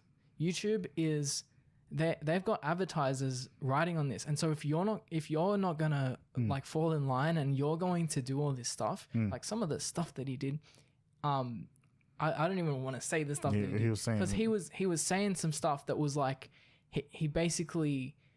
Said someone that, oh, she hasn't like gotten it enough, and so and I've got to like get rid of the feminism by, and then like he simulated it and like in front of a stream, and he didn't say anything wrong with it and he didn't apologize. And it's like because I watched a few videos on him, it came up in a few videos. This is every ABBA. time Sneeko. Yeah, every time it came up, it just made me sick. Right. It's like, this is a human being that you're talking about. Yeah, this is your coworker. Yeah. Like, imagine you saying about your coworker, like, oh, your ideas are so horrible, but I reckon you're just into the person that you're criticizing on YouTube, and you just need someone to like do this activity with, and now I'm going to simulate the activity. It's like, that's what he was saying. Yeah, like right. He was, and it's like, it was in like graphic detail, and this guy is just like going crazy. And after that, that's crazy. Right after that, like they pulled him up on a whole bunch of things. He got three strikes for COVID misinformation, election misinformation, and cyberbullying. But like, you don't just get deplatformed for just doing those things by themselves. Like, you've got to get the attention of people to say, this is wrong and we're going to report it. And for YouTube to be like, yeah, we don't want this on our platform. And so he got warned, but that drove him into even more extremism. It's like, now I'm going to go on Rumble and stream on Rumble. And so, so now he's I'm going to like, just like, okay, you've censored me. So now I'm going to like make my extremism even more because they're just trying to censor the truth. Yeah. And it's like, nah, see, okay, man. Slow down. So he probably deserved, like, for me, I'm still to this day anti kind of like the whole deplatforming thing, because I think it is hypocritical, right? When Twitter deplatformed President Trump, they laid out all their reasons, and the Twitter files now have kind of listed or have revealed how they were almost these targeted attacks. But when they banned someone like Donald Trump, right, for whatever reasons they had, yet they still had a live terrorist from Al Qaeda with an active account. Do you see that? Like, the hypocrisy? Yeah. When I saw that, I was like, no, so you guys are a bunch of BS artists, because doing something like that, it basically just tells me that this is more of like a getting in right with your voters kind of thing, as opposed to, but that's why it's like, for me, deplatform is like, no, be consistent. Yeah. Don't just ban the one side. But with someone like Sneeko, with what you're describing, yeah, the stuff that he was saying on that's there is your like, business. You know? He was proposing all these conspiracy theories, but he was like trying to like, oh, you need to wake up, you need to blah blah blah, and then like beating on other people for not agreeing. He was out of line, is what you're saying. Like, he was showing like these weird kind of acts, almost being forceful. Like he pretty much simulated sexual assault. Yeah. Like, he's like, oh, you need to get sexually assaulted. That's right. Yeah. And then once you get like this treatment, then you won't be a feminist. Yeah. It's like, nah, people like that have been enabled from young. Okay. And so you're right. Like, with someone like that, now I'm gonna have to look this guy up, because he sounds out of whack, man. But like, something like that needs to stop.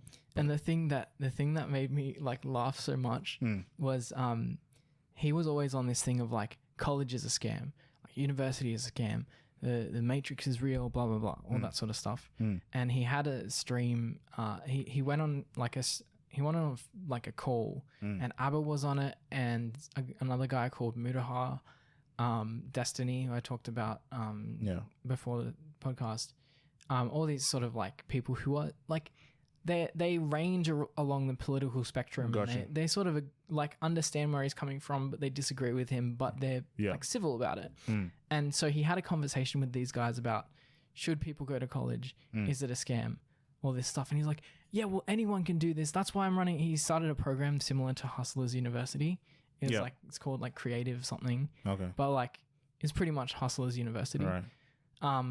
And like, he's like, oh, well, anyone can do it. So people just need to all be leaders, and like, if they can be leaders, they just need to change their mindset, and blah blah blah blah, all this sort of stuff, right? And they're like trying to tell him, look, even if you're talking about mindset, it's not just about mindset. There's a whole lot of factors. There's a whole lot of nuance. There's a whole lot of like things that go into it. You can't be selling people this pipe dream that everyone has to be a leader and everyone has to step up to this thing. And if you're not stepping up to this great dream and not doing this big leadership thing and doing this big stuff, that you just gave up, and you just gave up in your dream, and you failed and you quit. It's like, your values are all messed up, because you're valuing this pipe dream and all this stuff. And it's like, it's good to be ambitious for those things. Please go ahead. Yeah. And at the same time, if someone chooses that they want to live the simple life and have a wife and have some kids and do the traditional thing or the like homely thing and just like live their life with their family, that's awesome. That's awesome for them. Fantastic. And they need to be like, if they're happy with that, then that's awesome for them. It's not even like you gave up. Yeah. Like, they realized that they put in the effort that they could to go to that, and they couldn't get it. Yeah. And that's okay. And he's like, oh, but the mindset, blah, blah, blah. And it's like, no. That's interesting. Right? Yeah. So he had that conversation. A few months later, he flies out to Romania to Andrew Tate. Oh, okay. Yeah. And Andrew Tate is there, and he's like asking. They're having a conversation. Yeah. About like leadership and stuff. Yeah. And they talk about leadership and whether or not you should be a leader or a follower. Right. Right. I think Sneeko brings up the question to Andrew Tate. Yeah. And Andrew's like, "Oh well, like I think you need to learn to be in your place because I've played all the roles. I played the pawn. I've played the bishop. I've played the knight. I've played the rook. When I was growing up, I learned to be in my place. If I was told to do something, I would do it. I would follow, and then that's how I learned to lead." But not everyone can be a follower. Not everyone can be a leader. Because if you have too many leaders, then you don't have anyone to follow. So you need the people who are following to be able to take care of the stuff. And then Sneeko didn't say anything. No pushback at all. Yeah, because that's his he's like, I don't know what you call it. His spiritual leader, if you will. Yeah. But when Destiny, Abba, Muraha, they were all saying, look, man, it's great that you're ambitious, and people who are ambitious, they don't need to ask, should I go to college? Right. Because they know I'm going to do X, Y, Z. Yeah. Right? And then, and he's like, no, college is a scam, college is a scam, college is a scam. Yeah. When he's with Andrew Tate, he's like, all these people are asking me, should I go to college? I don't want to go to college, but my parents want me to go to college. Yeah. Did you say to your parents, I'm going to do X, Y, Z? Or are you just lazy?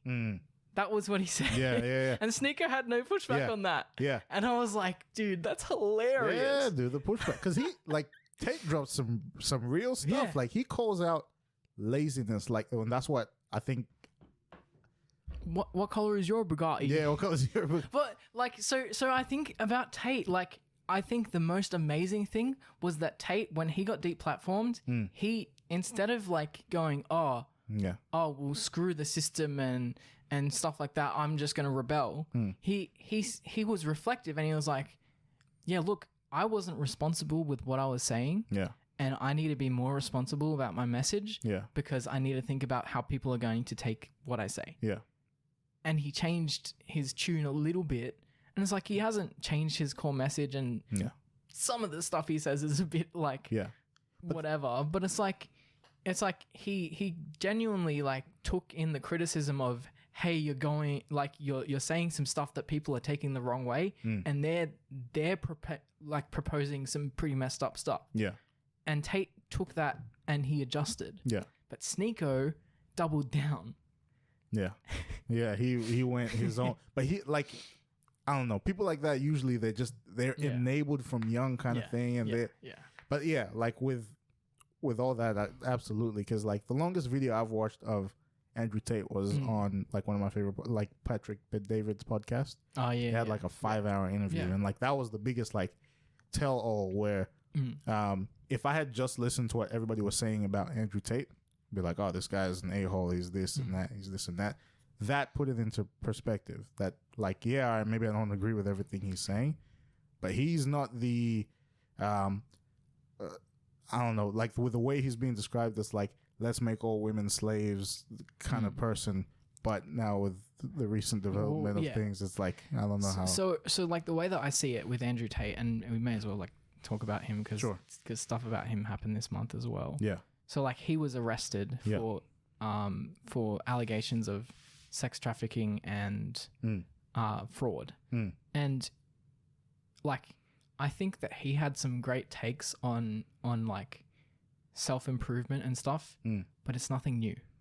No. Every other self-improvement person has said, you need to get out of bed, you need to take responsibility for your things. Like all the stuff that he says, it's good information, and it's good that someone charismatic has stepped up and said, hey, you need to take responsibility. Hey, you need to know, like you need to be willing to work hard at where you're at to get to the next level. But it's not really anything new in the like quote unquote self-help space.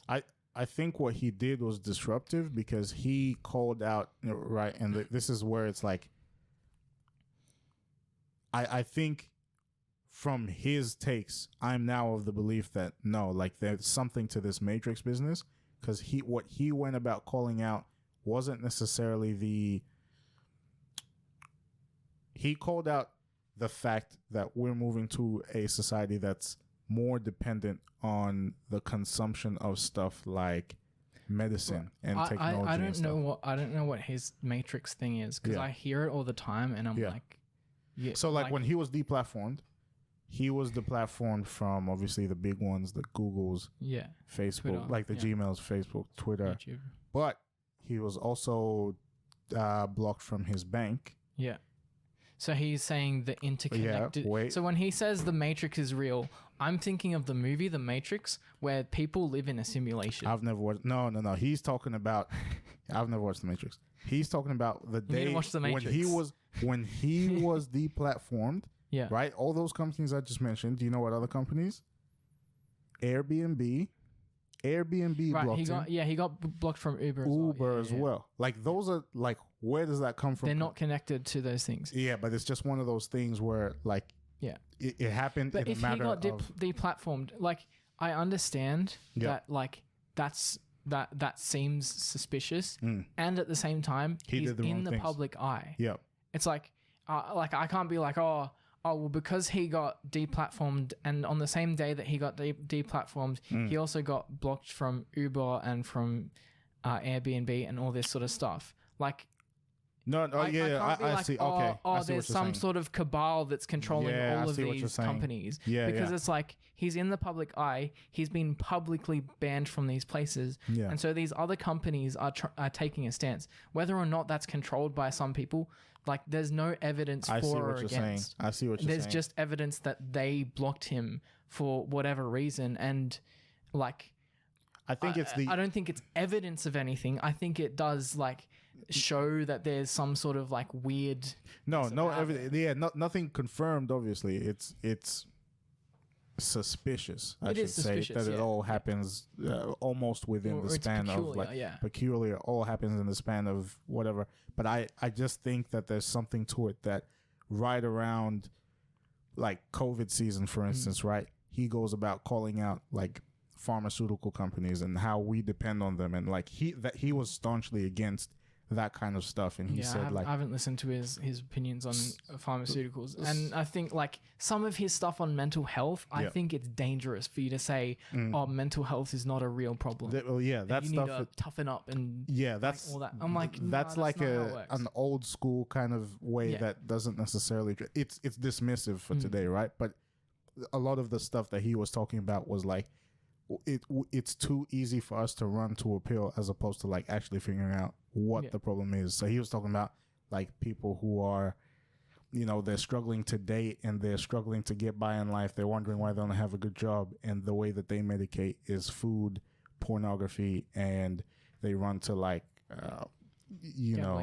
gambling or alcohol or like drugs or something like that. It's like, well, all this stuff has been put there to put you in like some kind of loop to go like to run back to those things. Yeah. A lot of that is what he commented on, but you're right, because I haven't heard all the other stuff, but I've heard it gets pretty dangerous with what he says about. I think that it does get dangerous when, like, if I'm saying, oh, there's problems in the world, if I simplify it too much, then I can make it sound like all of these things are connected and that there's someone pulling the strings. Yeah, okay. When like there's evidence of like food, like no one's controlling food. Yes, there's industries that control like the different diet things, and like there was the food pyramid.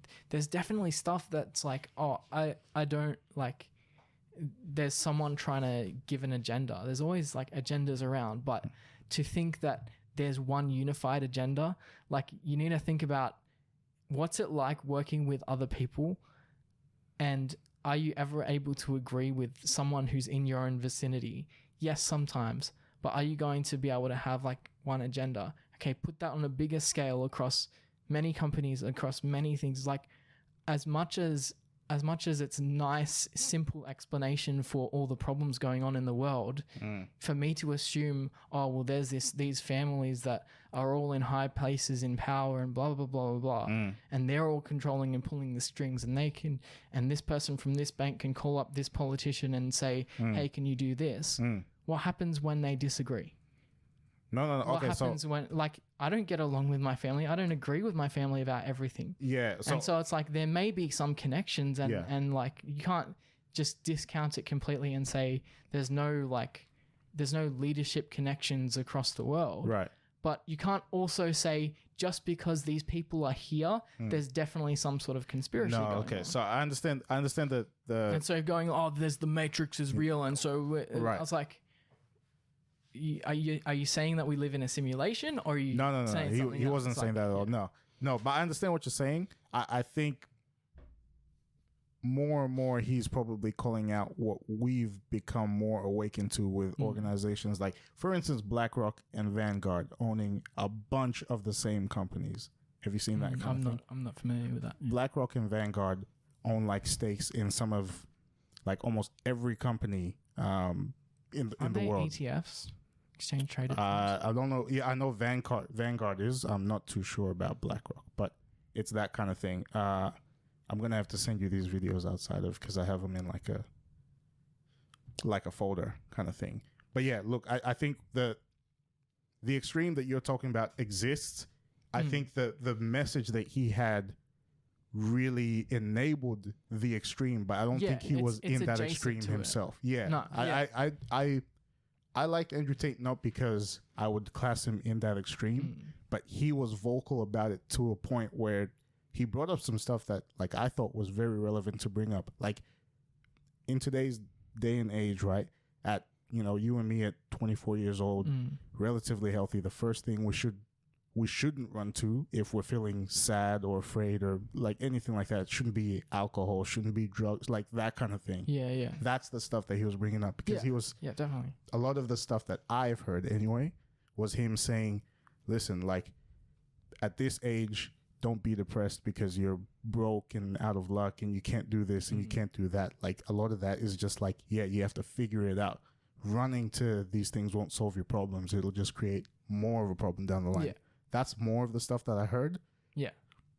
So that's where I'm like, like I didn't hear Andrew Tate say that, but you're right, because the extreme that he enabled a bit more was that this is one family. I'm a conspiracy theorist, so I will say that I believe that there are strings pulled, but not necessarily like a homogeneous monolith. A single family. I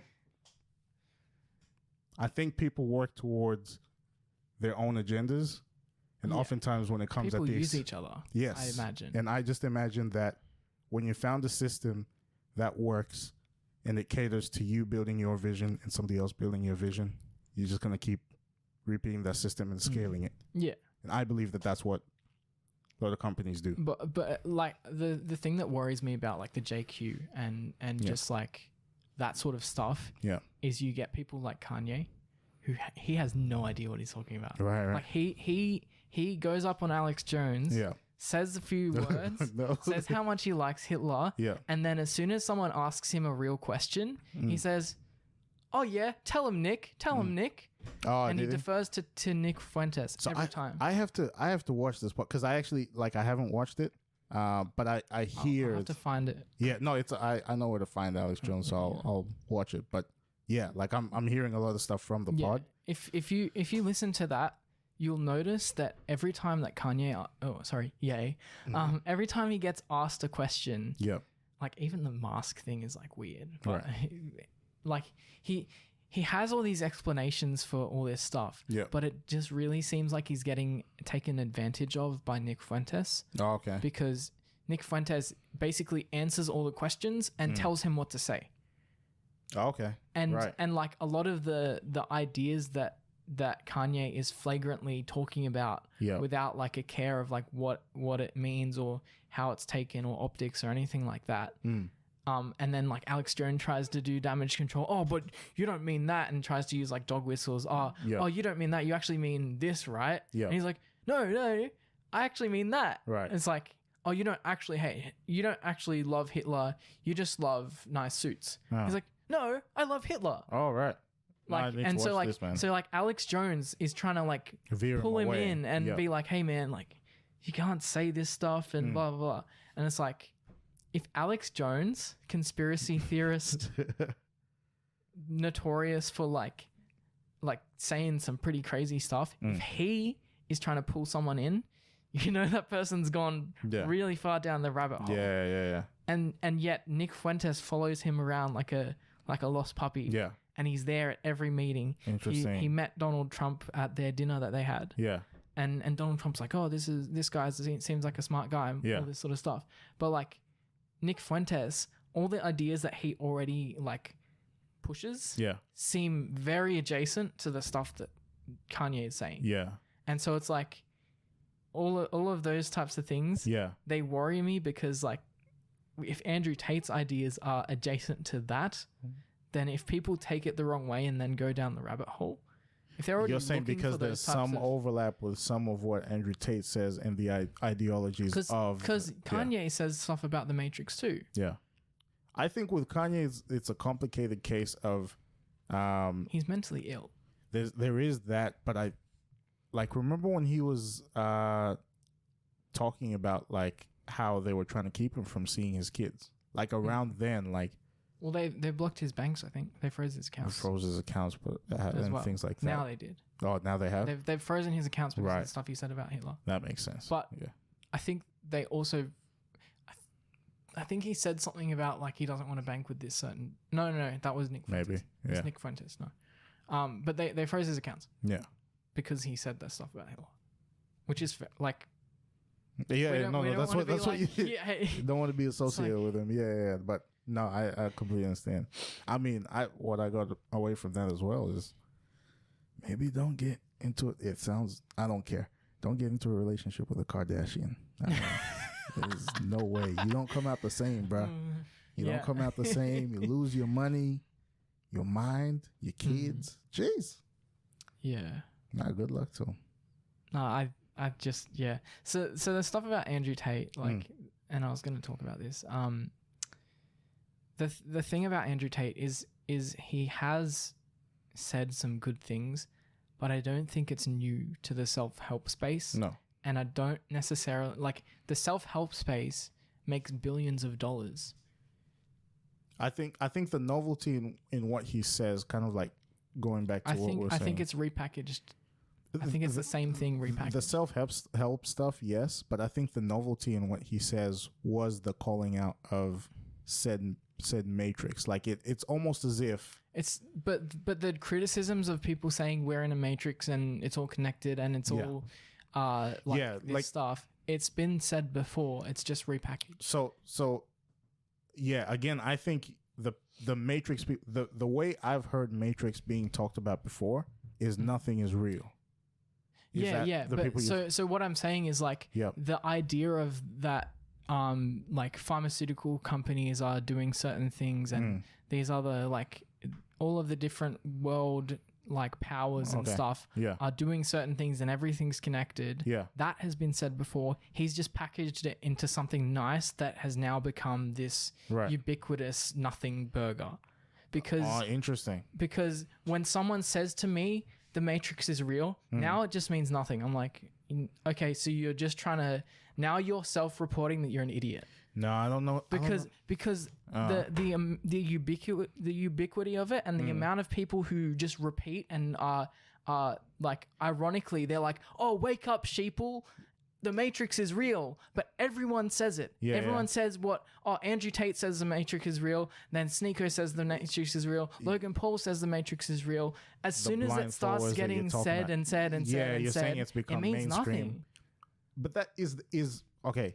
If you repeat a word enough, it just means nothing. Was there meaning to what Andrew Tate was saying? There was meaning to the message behind it. Right? There was some sort of... Oh, but you're saying like not to the Matrix is real. Things. But if someone just keeps on repeating to me the Matrix is real, I'm like, okay, cool. Tell me what that means. What does the Matrix is real mean to you? And if they can tell me, that's fine. But if they're like, oh, well, it's all connected. Yeah.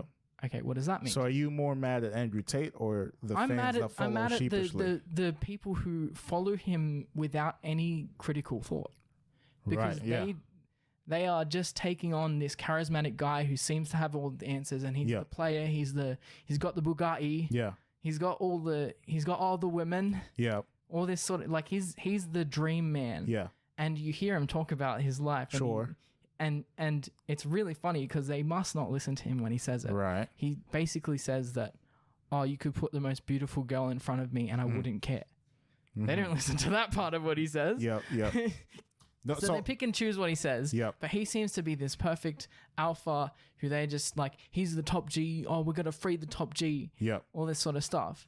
But if you just keep repeating that, like, have you thought about like what he is, who he is, what he's done? Right.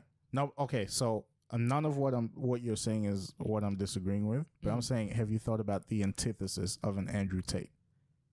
Like I don't know what that means. The opposite of an like what is the opposite? So the opposite message of what Andrew Tate would purport is, you know, stuff that makes you, you know, trust in government, trust that they have your best interest at heart and things like that.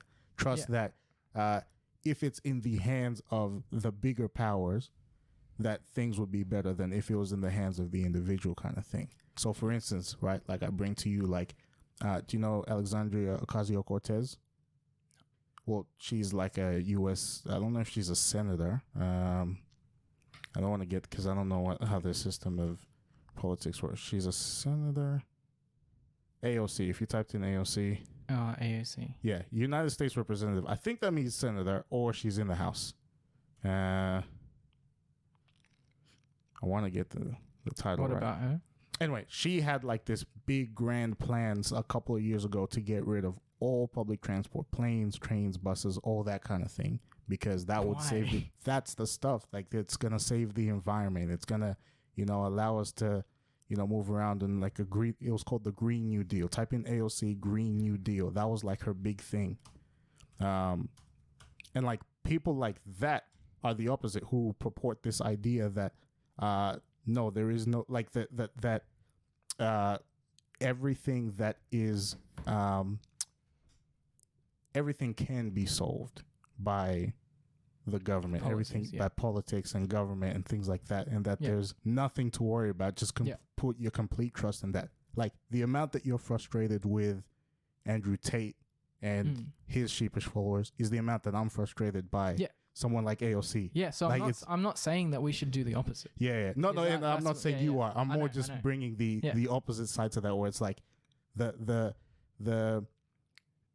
anger, if you will, that is felt towards like the community that Andrew Tate has generated, is the anger that I see less talked about with stuff that's more accepted in stuff like politics, where they're saying, yeah, well, we should tax the rich more money. I don't know that I agree with that. I actually just sit there and think, like, why does that make more sense, kind of thing. Like those kinds of things are like, we need to. Why would we tax the rich more? But that's the stuff they bringing up. But like entertain the thought, right? Yeah. What is the purpose of taxing rich people more than what poor people get taxed? What does that achieve? What are they aiming to? If someone says we should do this, what are they trying to achieve by doing that? Well, they're aiming to get more money to fund more of whatever they're trying to do. If it's, you know, the Green New Deal or whatever case that they're trying to do. Is that what you're asking me? Right. Yeah. Well, they're trying to get more money. So in an ideal world, right? Yeah. Taxing rich people more money gives you more resources to help people who are in need. Right. And so ideally, having a higher tax rate, that's the reason that we have that tax brackets. Yes. And so it's like, what do you think about tax brackets? Well, I think that by punishing people who produce more. Why is it a punishment? It's a punishment. You earn more money. Why do you see it as a punishment? Well, I think if you earn money and then you get told that you have to give it, though you've produced more, you're not being incentivized to make more of it. It's not an incentive. No. The tax isn't the incentive. I'm saying like it's not. It's definitely not an incentive. Right. I don't think it's a punishment. But you're not punishing someone. You are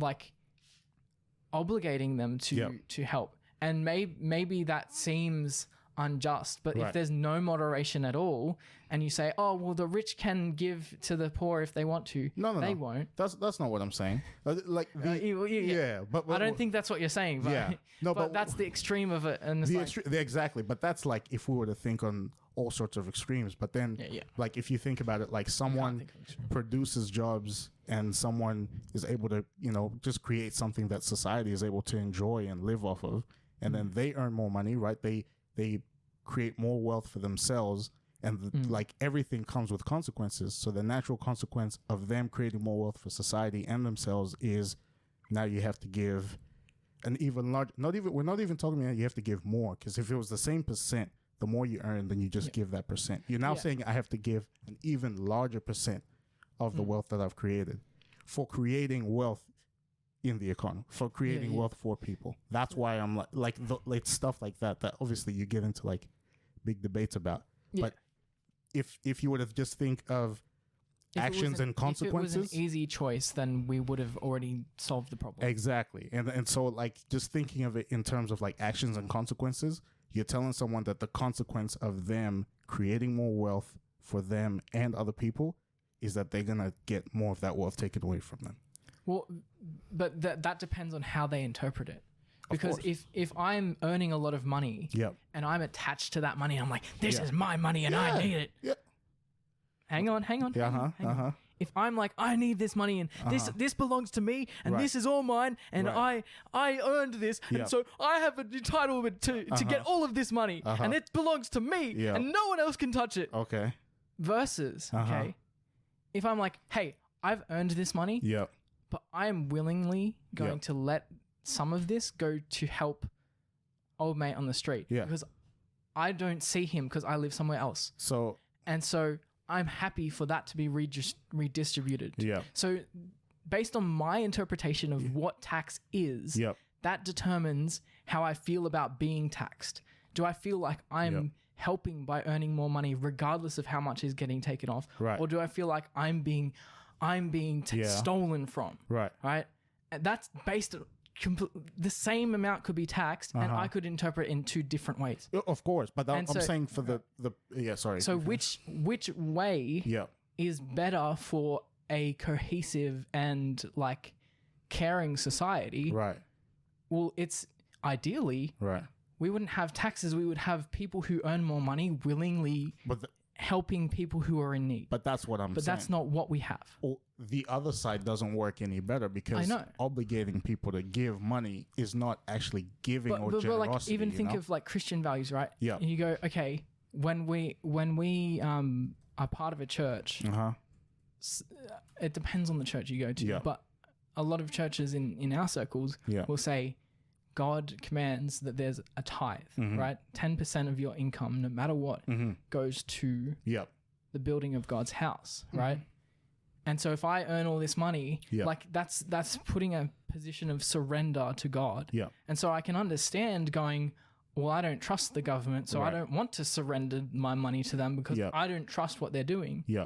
But then it's like that's the reason we have voting. Yeah. Because if we can vote people into power, will we vote for the people who we agree with and trust the most? Right. But then the problem comes with, oh, well, what about corruption? What about people? Yes. What if none of the people who are in charge have the same policy ideas as me? Yeah. And then it's like, so like having more people, it gets so complicated. And so there's so many intersectional issues and it's like, how do we solve this? What I'm arguing isn't necessarily the idea of like, because like I believe that you should get, because I believe that, you know, there's a place for government. So tax is a necessary thing. Yeah, tax is necessary. It's a necessary thing. I don't believe in anarchy. I want to make that clear kind of thing. Yeah, I believe tax is a necessary thing. But what I'm more explaining to you about is if you relate to your money as the consequence of you providing value, right? How okay are you with someone else making the decision of where that money goes without you? Right? And how much percent? How okay am I with that? Yeah. I'm definitely okay because I don't think that I could make as much use of it as the government could. Like with the $500 or so I earn like $1,500, but I get taxed like $300 or $400, right? Right. In a week. Yeah. And so it's like I don't think that those $300 I don't think that I could personally like distribute those $300 in a meaningful way as much as the impact that the government can have when they've pulled together, like they've got a pool of all of the different taxes. So it's like, yes, I could like immediately make an impact in certain areas, but that relies on everyone doing their part. Yeah. And so it seems like the assumption of taxes is that when given the choice, not everyone does their part. But the issue that I'm bringing forth there, right, is you just said something interesting. You said that the government can do a better job. They can, right? What do they? So that's a good question. Have you seen the $1.7 trillion government funding bill with Ukraine? Part of it is going to Ukraine. Have you seen that? No, I didn't know anything about that. So there's a lot of money in that bill, but as you know, right now the U.S. is having it's having its own issues, is that right? Australian bill or America, okay. U.S. bill, so right? So it doesn't affect us, but it doesn't affect us, but right? But $1.7 trillion is going to be allocated to whatever the U.S. government said, but they've basically said like to all these specific causes, this is where $1.7 trillion is going. Yeah. I think something like 40 billion is going to Ukraine in aid. I think something like 40 million is going to foreign aid in security, national security. Yeah. Do you know how much went into domestic security in the United States? Probably a lot less. Like none? Almost nothing. Almost nothing. It was actually a contingent in the bill saying that none of this can go into domestic aid. Do you know what I'm saying? Yeah. So that's like, okay, so we're going to sacrifice our own domestic security for helping others. More specifically, the border wall. More specifically, the border wall that they were talking about, like the border security that they were talking about with like the influx of immigrants. Something like 1 million immigrants have migrated into the U.S. in the last couple of months. Immigrants being people who people have migrated. I don't even want to say migrated. Yeah, migrated. So like refuge or whatever it is. Like people who have moved there. Yeah, but like is that legally or illegally? Under Biden's administration, it's technically an open border. So like an immigrant is like someone who is seeking refuge. An immigrant's like myself. I immigrated. Just anyone who's come from somewhere else. I've come from somewhere else. So I immigrated from Tanzania to Australia. But migration is literally just moving from one place to another. So so it's like because of the policies around it, it's sort of unclear. It's unclear. How many is under all other administrations? This is illegal migration. Like it's illegal to just go in with undocumented and everything like that. Okay. So that's what's happened. Yeah. But in this bill of 1.7 trillion. None of that money is allowed to go into securing the border. And so it's stuff like that that makes you go, well, like, you're right. There is a place for things like taxes. There is a place for, all those sorts of things. But I don't necessarily agree that my money is going to be in better hands in the government when it comes to, if I have family back home who want food on their table, I can provide for them, Yeah, so that's when in community, it's like if you have family in community, it's like you can provide for them. And taxing, like having a tax sort of makes you a bit inhibited to do that. Like I think it's fine to kind of agree on like a certain amount, and obviously that's where it starts going into like, oh, well, is this okay? Is this okay? Yeah. I've always had my opinions on like just flat tax rate, but then it's like, what we're discussing here is like the flat tax rate is incredibly dangerous for people on lower incomes. Could be, yeah. If you had so if you look at GST, what if it was 5%? 5%. Yeah, I don't think that's. So if the government has a certain budget right now, mind you, I don't know if 5% is a good idea, but I've just laid the number out to you. If it was 5%, I don't think the government could afford to do anything. Well, the UAE government, you know that their tax rate is 5%. Yeah, but they're a smaller country. Smaller country, massive GDP as well. Yeah, they have a massive. Yeah, like they're smaller and they have a lot bigger GDP. That's true. So amazing. It's like. I don't know how that system works, and there's probably a lot that goes into it, and there's probably a lot of like messed up stuff that goes on there that we don't know anything about. There's definitely, but that's every government. There's a lot of messed up. I mean, I just mean like there's like the distribution of wealth is probably. I imagine there's a lot of very, very poor. I don't know. I don't know what hands and like. Stuff like there's that. There's probably a lot of shaking hands and criminal underbelly sort of thing, like. A lot of goings on that are probably not good, and I'm not saying that doesn't happen here. Yeah. But it's like if the government has a structure that people who earn more get taxed more, it does suck. It sucks so much. Yeah. And at the same time, it means that the government can have money to do the right things. Do they do the right things with that money?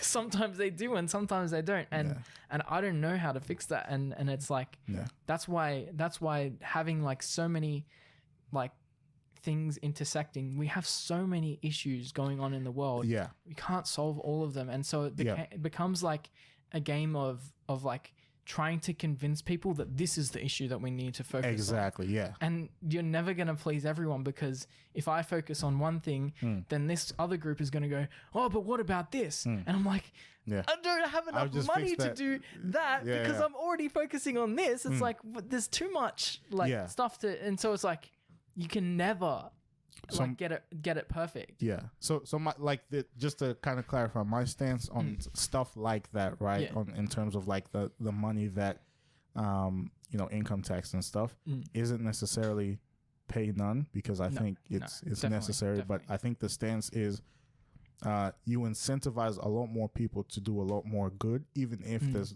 a chance for a lot more bad. Yeah. By allowing an open market to kind of thrive and allowing other businesses to come in and create value where they see fit, as opposed to limit. What do you do for lower income people who if they're earning a certain amount and there's a flat rate, that flat rate means that they can't afford housing? Do you just do no, like, because what we have at the moment is if you earn below a certain income, you don't pay any tax. So this is kind of what you could do that, but this is kind of what you were saying as well, with like there's other factors affecting. There's so many factors, because like housing is like its own thing. It's like in Sydney especially, it's like there's plenty of people earning 100 plus K in Sydney, but how many of them can afford a house? Yeah. Like the median house price right now is like 880,000 in Sydney. And you also sort of like think about like how many people own more than one house. Yep. Who then rent it out to someone. Yep. It's like, okay, as a society, do we agree that that's like ethical? Well, in a way, yeah, they're doing business, but at the same time, it's like, okay, so you've bought this property, you don't live in it, you own it, and you're getting someone else to pay you to live in the house. Why don't you just sell it to them? Oh, because it's too expensive. Hang on, you holding onto it makes it more expensive. You buying it makes it more expensive. So why do you need it? Oh, it makes me money. Yeah. So and then it's like, okay, so like, so that's where capitalism, as much as it's cool that you can make so much money, it's like it gets a little bit dirty, because it's like, hang on, like these people, like there's certain people who can accrue all this wealth, and yes, they might do good things, but they could just up the prices of rent. Yes. Oh, I need a bit more money, or I want a little bit more money. Yeah. I'll up the prices of rent. It's like, but then there's laws around it. Exactly. Free market decides it. So like I love like for that very reason, actually, is like I love capitalism, but that's also just because it's like I've also been, a lot of us have been raised understanding like the importance of stuff like giving. Giving is a good thing. It frees you and stuff like that, right? Yes. Like you teach that, or people learn it the hard way, because people who don't give have really small circles. So it doesn't even matter if like you spent your whole life not giving. Most of the time, like you will just learn that the consequence of that is you don't have, friends around you. You don't, like, if you don't have a generous personality, spirit, if you're not a generous person, then you're not attracting people around you. People are attracted to generosity, and so that's the stuff that's not gonna get fixed. Yeah, in that kind of way. It can be fixed by generosity. Exactly. So I don't think capitalism, because like that whole thing that you were describing capitalism with the house is not generosity. Well, it's like it's separate from it. Yeah, it's just the framework for you to acquire wealth. Generosity is your thing. It's like, that's what I'm trying to say. And that's where it's like I stand opposed to like the missions that go against, like, about preaching about the evil of capitalism. I think it's the evil in people you can call out, but capitalism in itself, it just allows you to do a lot of extreme good, a lot of extreme bad. It's too easy to point at the system and say, oh, well, this system. It's like, no, like if there is a Hitler, change the Hitler. Don't, you know what I mean? Like attack the character or the beliefs or the values or change that thing, change the thing, ideology behind it, the ideology itself. But the system is not necessarily the bad thing. It's like it only works according to how somebody plays that system. And if you haven't changed that guy, you're just gonna get another guy come in and do the same thing, and we're gonna be having the same. Oh well, capitalism has failed. This has failed. It's the same guy, just in like a different. Yeah, it's sort of like for it to work in an ideal world, whether like ideally we would just be a cohesive society that takes care of each other without like this greed and this desire. It's like there's a sense of generosity. If someone needs something, then I'm gonna take care of them.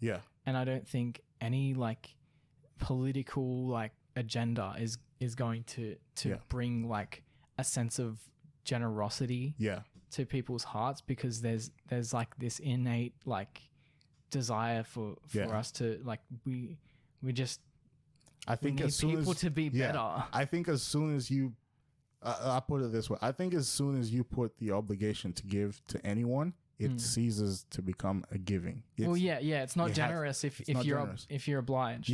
So it's like, you know, even if we like, and this is like kind of where I guess I'll wrap with like the tax thing. It's like, even if you were to tax someone 80%, you can't call that person generous. In my estimation, they are not. As even if they can be, it's not because they're given the tax. It's because of what they're actually doing with that wealth. And I think a lot can be done, sort of thing, but it doesn't get solved through the taxing, because you're going to have the same problem on the other side. The people who then take hold of your money. It is interesting seeing the countries that do have the highest tax rates and seeing the levels of happiness. And it's like, it's intriguing because like tax is not the only factor that contributes to happiness. And so I do wonder like what is different about their culture and their like the way their society works. And like if you see something good about a certain country, it's so easy to romanticize it. But they're real people who are living in a real society that have real problems. And like have a real sense of like there is still that dividing line down the center of every human heart that there is good and like people are capable of good and evil wherever they are, whoever they are. And so it's like, it's so easy to go, well, in Scandinavia, there's this country that has a tax rate of 60%, and they're this shining utopia. University is free and this and that. And it's like, well, do you want that? And it's like, and how can you gauge that their grass is greener kind of thing? It's like, and it's very possible that it is. And that's something to investigate for some, and look at. But it's like dangerous to romanticize. That's right. Oh, well, in this country, it's like this. Because you even look at, so to pull it back to Andrew Tate, because that's what we were talking about before we sort of derailed it a little bit. He romanticized the fact that you could easily access corruption in Romania. And that ended up biting him in the butt. Because basically, back in a few years, like, he was saying how it's like the Romanian government can be like bought off, or government officials. So he said like certain government officials in England could get away with certain things with just a slap on the wrist, and they didn't have any consequences. Whereas if you go to Eastern Europe and like especially Romania, you could pay off a cop for a speeding ticket, and they'll leave you alone. So if you're rich, you're well off there to be able to easily access corruption. That's right. And he flagrantly just said that.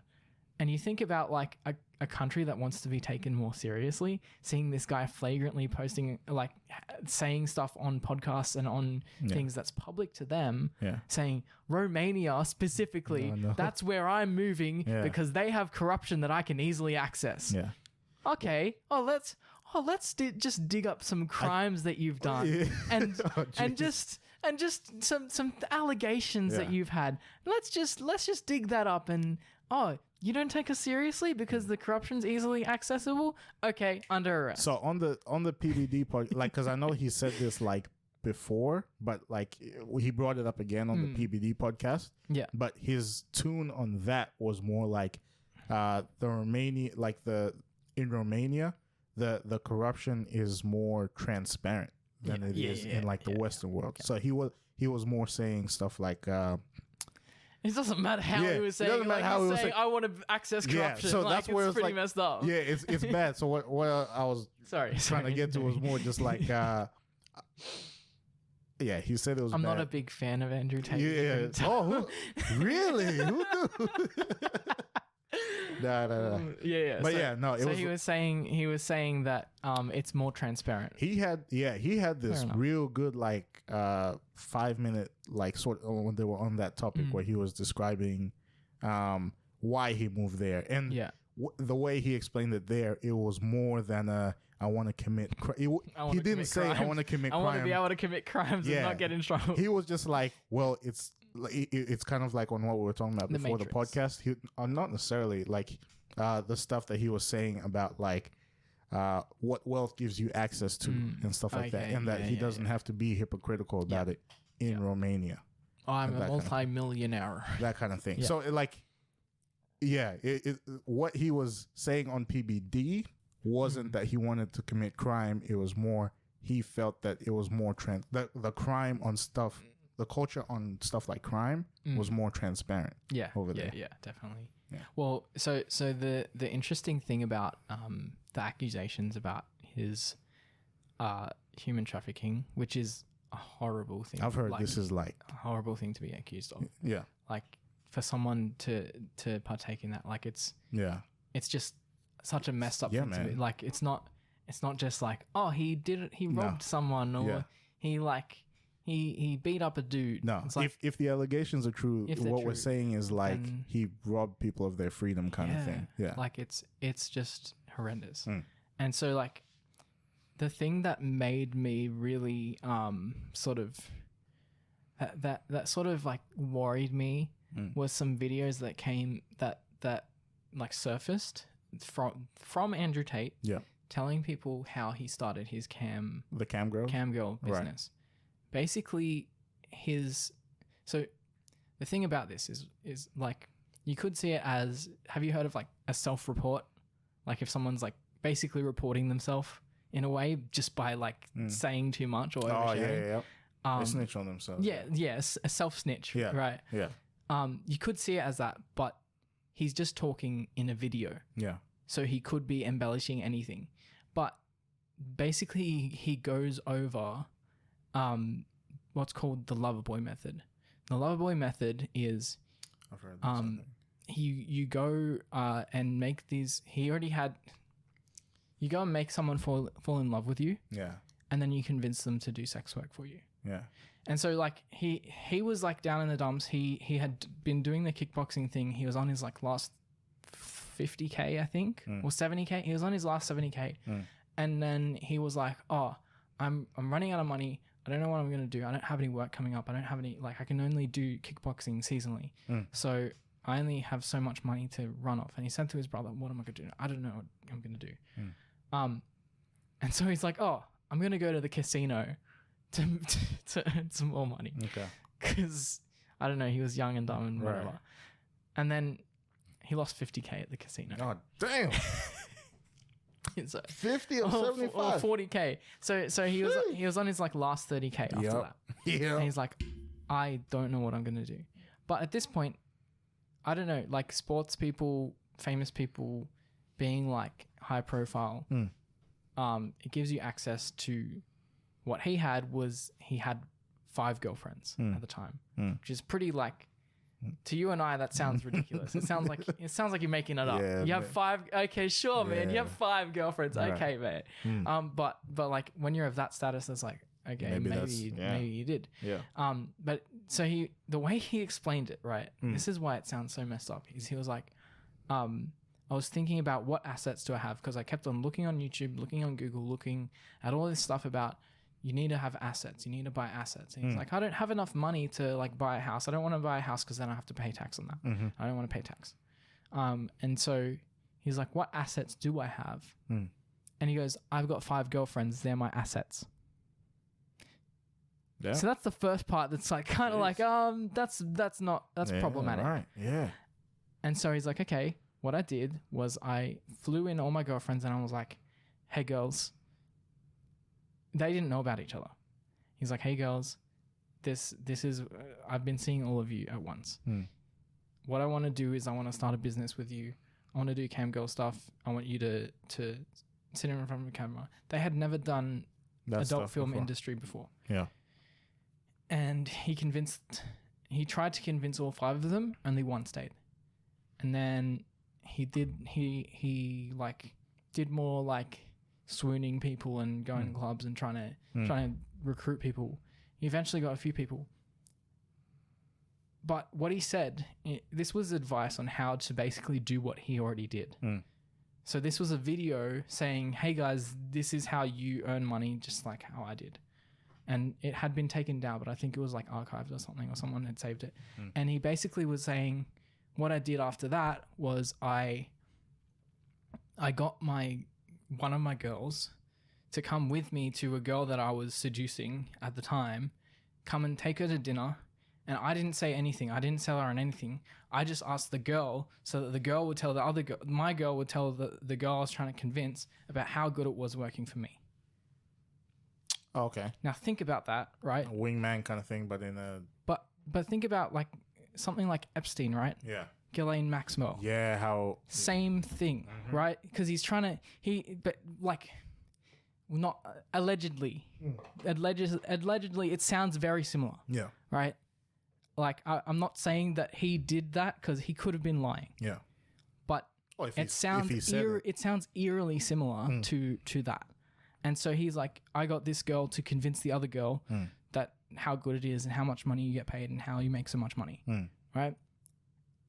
For sex trafficking, you need to be using force, fraud, and coercion. Right? All, like, and or? I think it has to be all 3. Okay. Right? So he's done the coercion, right? And then his other advice about like paying them, he's like, when you get paid in Bitcoin and stuff. So when you get, it avoids the taxes. So he's like, yeah, whatever. But he's like, when I want to cash out that Bitcoin, it goes into real money. So I say to the girls, like we got 10K and you get half, right? We're going to go half and half because you put the work in. But really, he earned like 30? No, not quite. He's like, the reason that you're getting 3K is because of taxes. But what he did was he just gave her 3K and took the other 7 because it was in Bitcoin.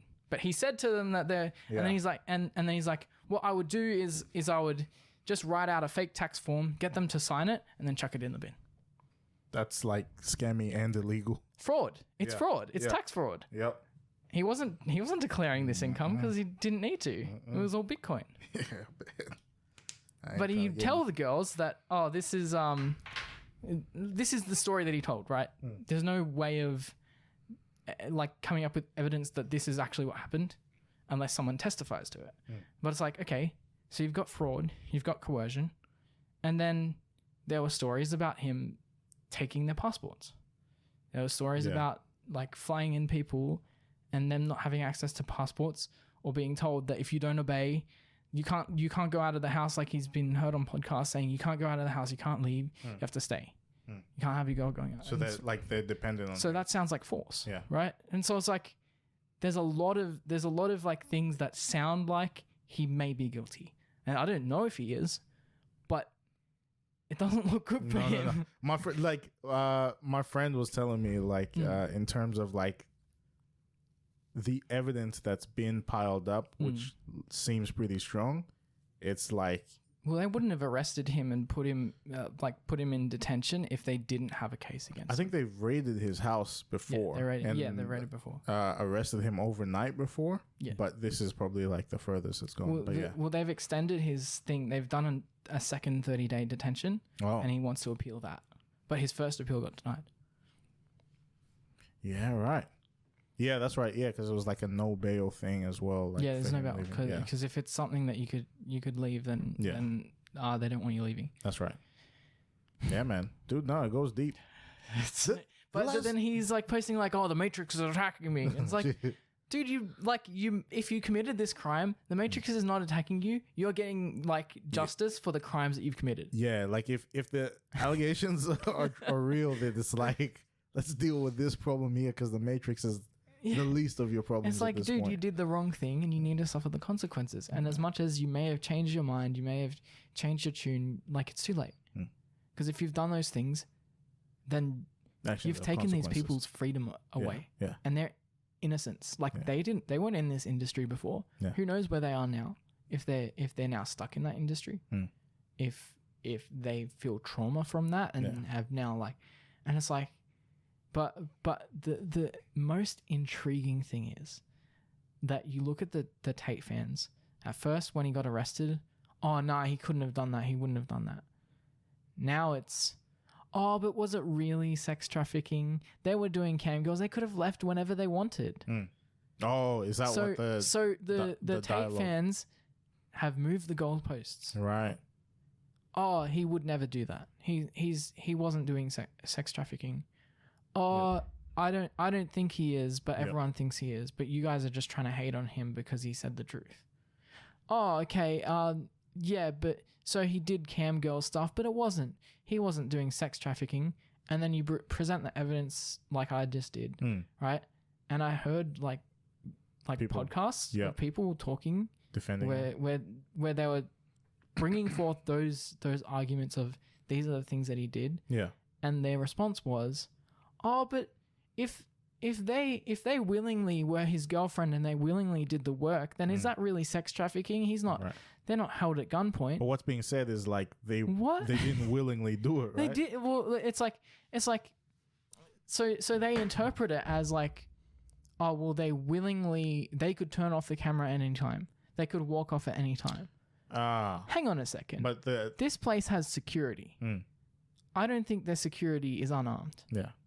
Well, it's like it's a much more complicated situation than turning off your camera and saying, writing your 2 weeks leave and like, oh, well, exactly, I'm done. Exactly. Because and in the thing he also said like, what his other method I forgot about.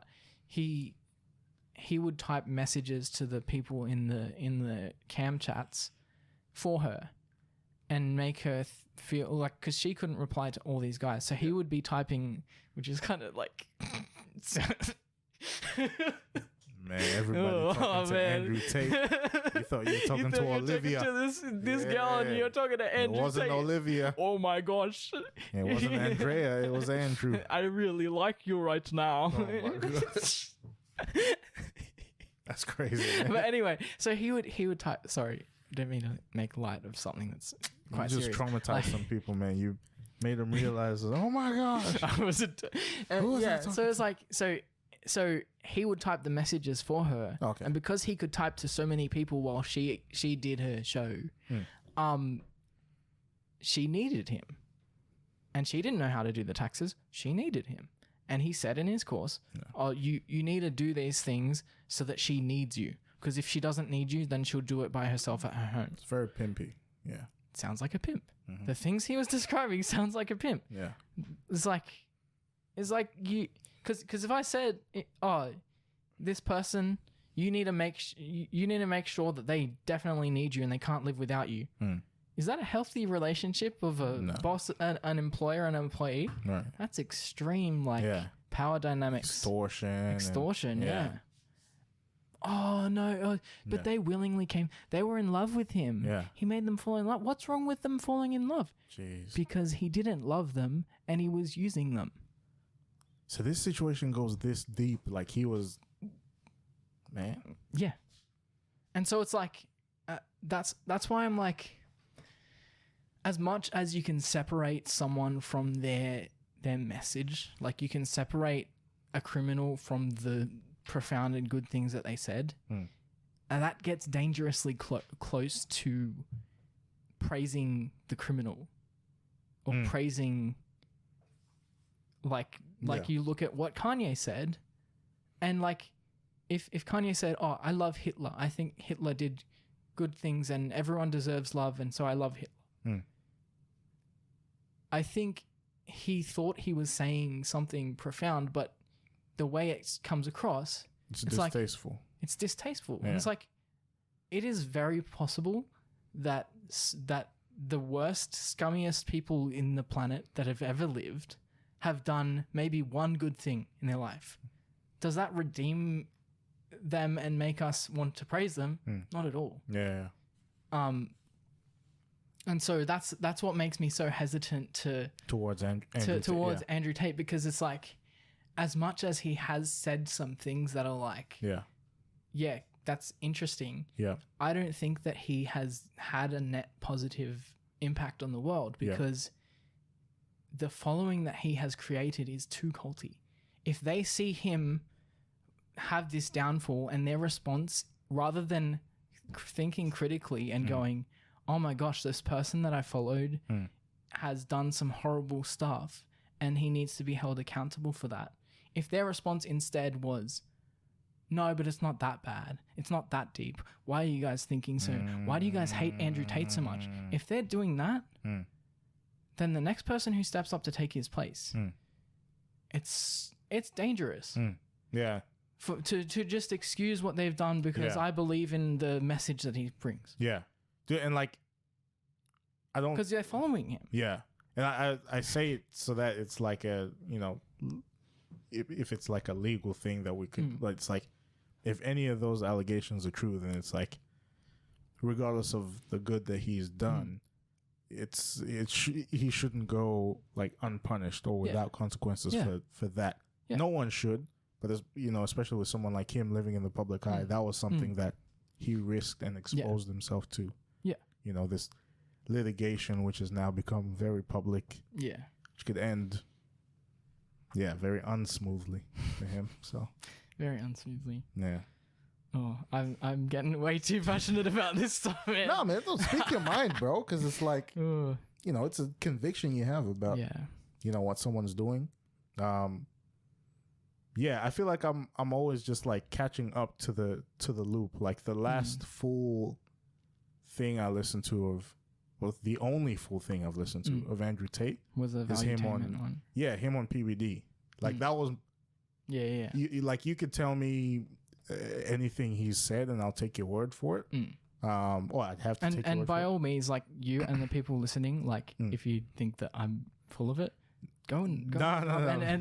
And I'm not claiming to be the paragon of all truth. Like, I may have gotten some things wrong, and if I'm wrong about the allegations and he actually did nothing wrong, then like, fine. I still disagree with the cam girl business because I think it's unethical. No, I think I don't agree with that business model. I think it's a little bit like it's a creepy business model, regardless. Yeah. But like, I if people have differing opinions, then that's on that. That's up to them to decide. Yeah. No, I'm with you on the cam girls thing. Yeah. I know you agree with me. Yeah. But like, there's a whole lot of like discourse where people like will uphold like all those sorts of industries, and I'm pretty against like the industry. No, it's like I think it's wrong.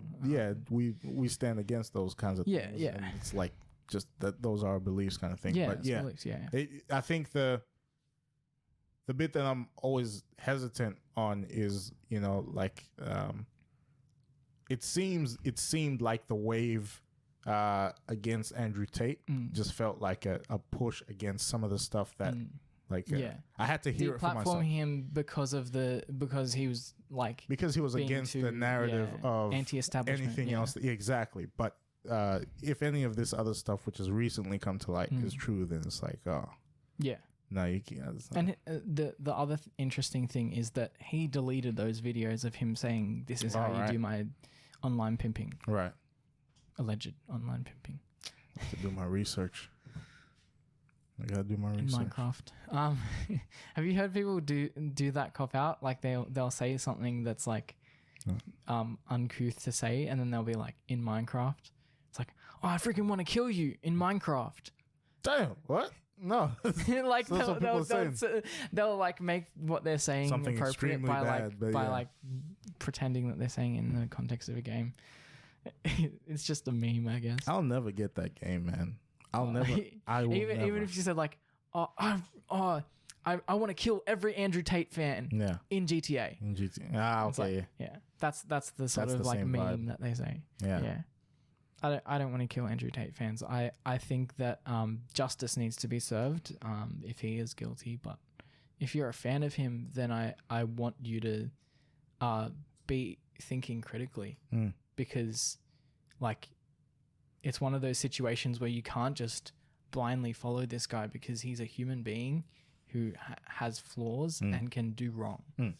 He's not this savior of manhood. He's not the same savior of manhood. He's not like the top G, and he doesn't claim to be all that, which is something that I like respect about him. I almost said admire. I don't think I admire it. I respect it.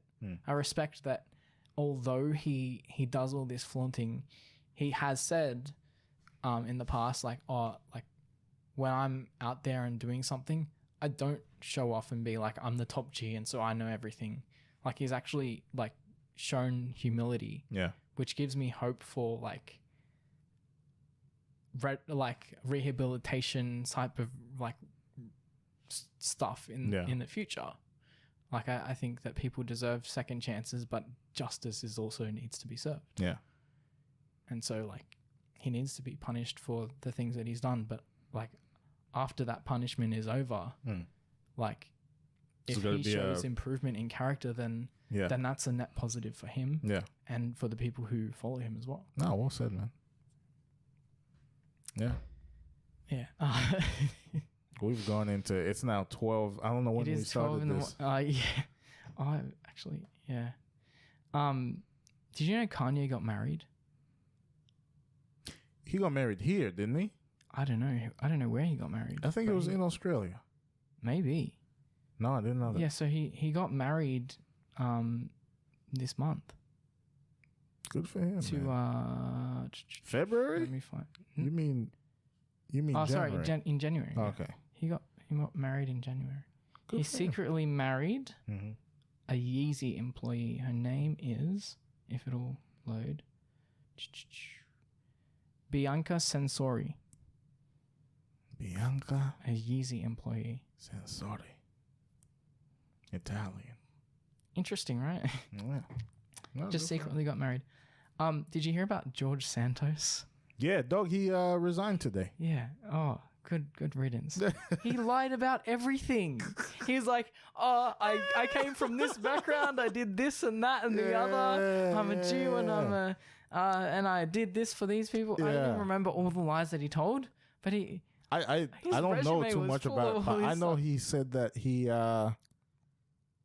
what do you call it? He went to MIT or something. I believe he said he went to MIT. But dude, I'm going to send you a video because you want to talk about king of lying. Joe Biden talks about he grew up in black church, and have you seen those videos? No, I haven't. But he said he received the Congressional Medal of Honor in a public meeting. Wait. So I'm trying to find the actual information of what. I'll go on his Wikipedia page. That'd be better. False biographical statement scandal. Okay, on December, he won the 2022 election. I'm gonna send you a video. Okay. Show you what a liar looks like. Creepy Uncle Joe. Where is he? When you talk about people that you don't like, Joe Biden sits. I don't even know if I don't know enough about Joe Biden, but I think he's a bit weird. It's the gaslighting for me of all the stuff he said about. He seems a bit too senile to be in charge of a country. Because he'll be asked a question and then he'll be like, "You," and it's like, "Bro, are you okay? Yeah. You right?" I should clarify. It's the dishonesty of his administration that I really don't like. So Joe Biden said in a speech he grew up in black church, and I just sent you a video of him not growing up in black church. Let me see if I can play. Okay, I found the lies that he told. So it says on his campaign website, Santos wrote that his mother was the first female executive at a major financial institution, That was a lie. I think he said that she worked in the South Tower of the World Trade Center and died a few years later after surviving this 9/11 attacks. On his mother's 2003 visa application to return to the U.S. from Brazil. Yeah, he said his mom died. She stated that she had not been to the U.S. since 1999. Yeah, he said his mom died. He said she died a few years after September 11, but she applied for a visa in 2003 and said she hadn't been to the U.S. since 99. That's what I'm saying. Yeah, like I remember hearing this. Her occupation was described as a domestic worker or home care nurse. She described herself that way on her application. When she died, a Brazilian community newspaper described her as a cook. Santos's former roommates and friends said she spoke no English. Okay. Portuguese. Okay. So in July 2021, Santos wrote on Twitter, 9/11 claimed my mother's life. In an October 2021 interview, he said his mother was caught up in the ash cloud during 9/11, but never applied for relief. Okay. Educational claims. MIT. He claimed in 2019 and 2020 to have attended Horace Mann School, an elite preparatory school in the Bronx, before withdrawing because of family hardship. The school reported it has no record. No record.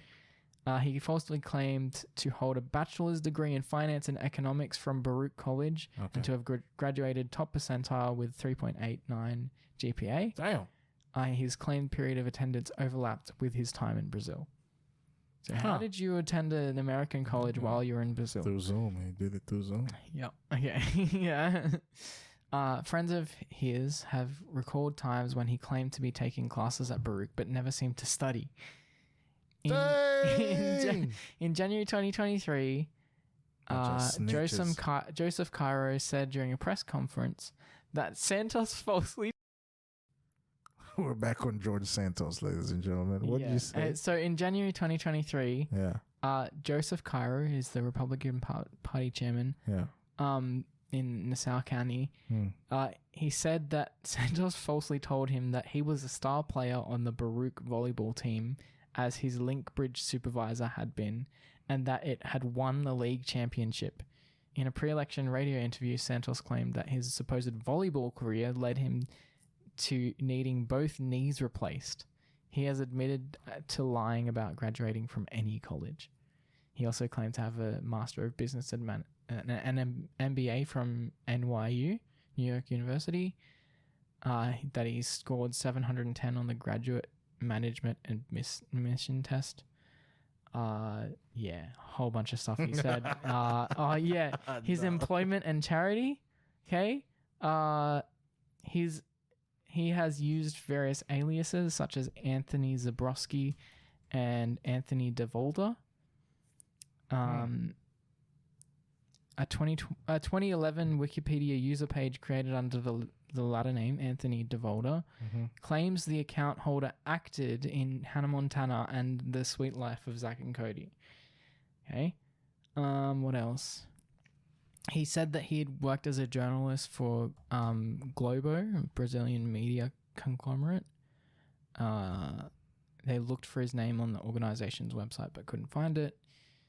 He told a roommate in 2013 that he was a model who worked at the New York Fashion Week and would be appearing in Vogue. So that doesn't seem to have happened either. No. He called himself a seasoned Wall Street financier and investor, and he said he worked for Citigroup and Goldman Sachs, but neither company had any record of him. Any record at all. Like, it just goes on and on. Like this, so the Wikipedia page about him, the false biographics and statement scandal, like his literally, wiki is now them calling paragraphs of all of the different. They've categorized it in the different types of lies that he's told. He's told so many lies that they had to write different categories.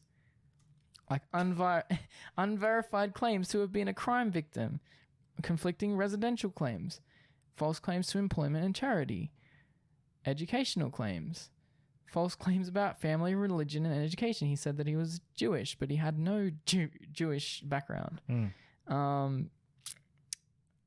Yeah.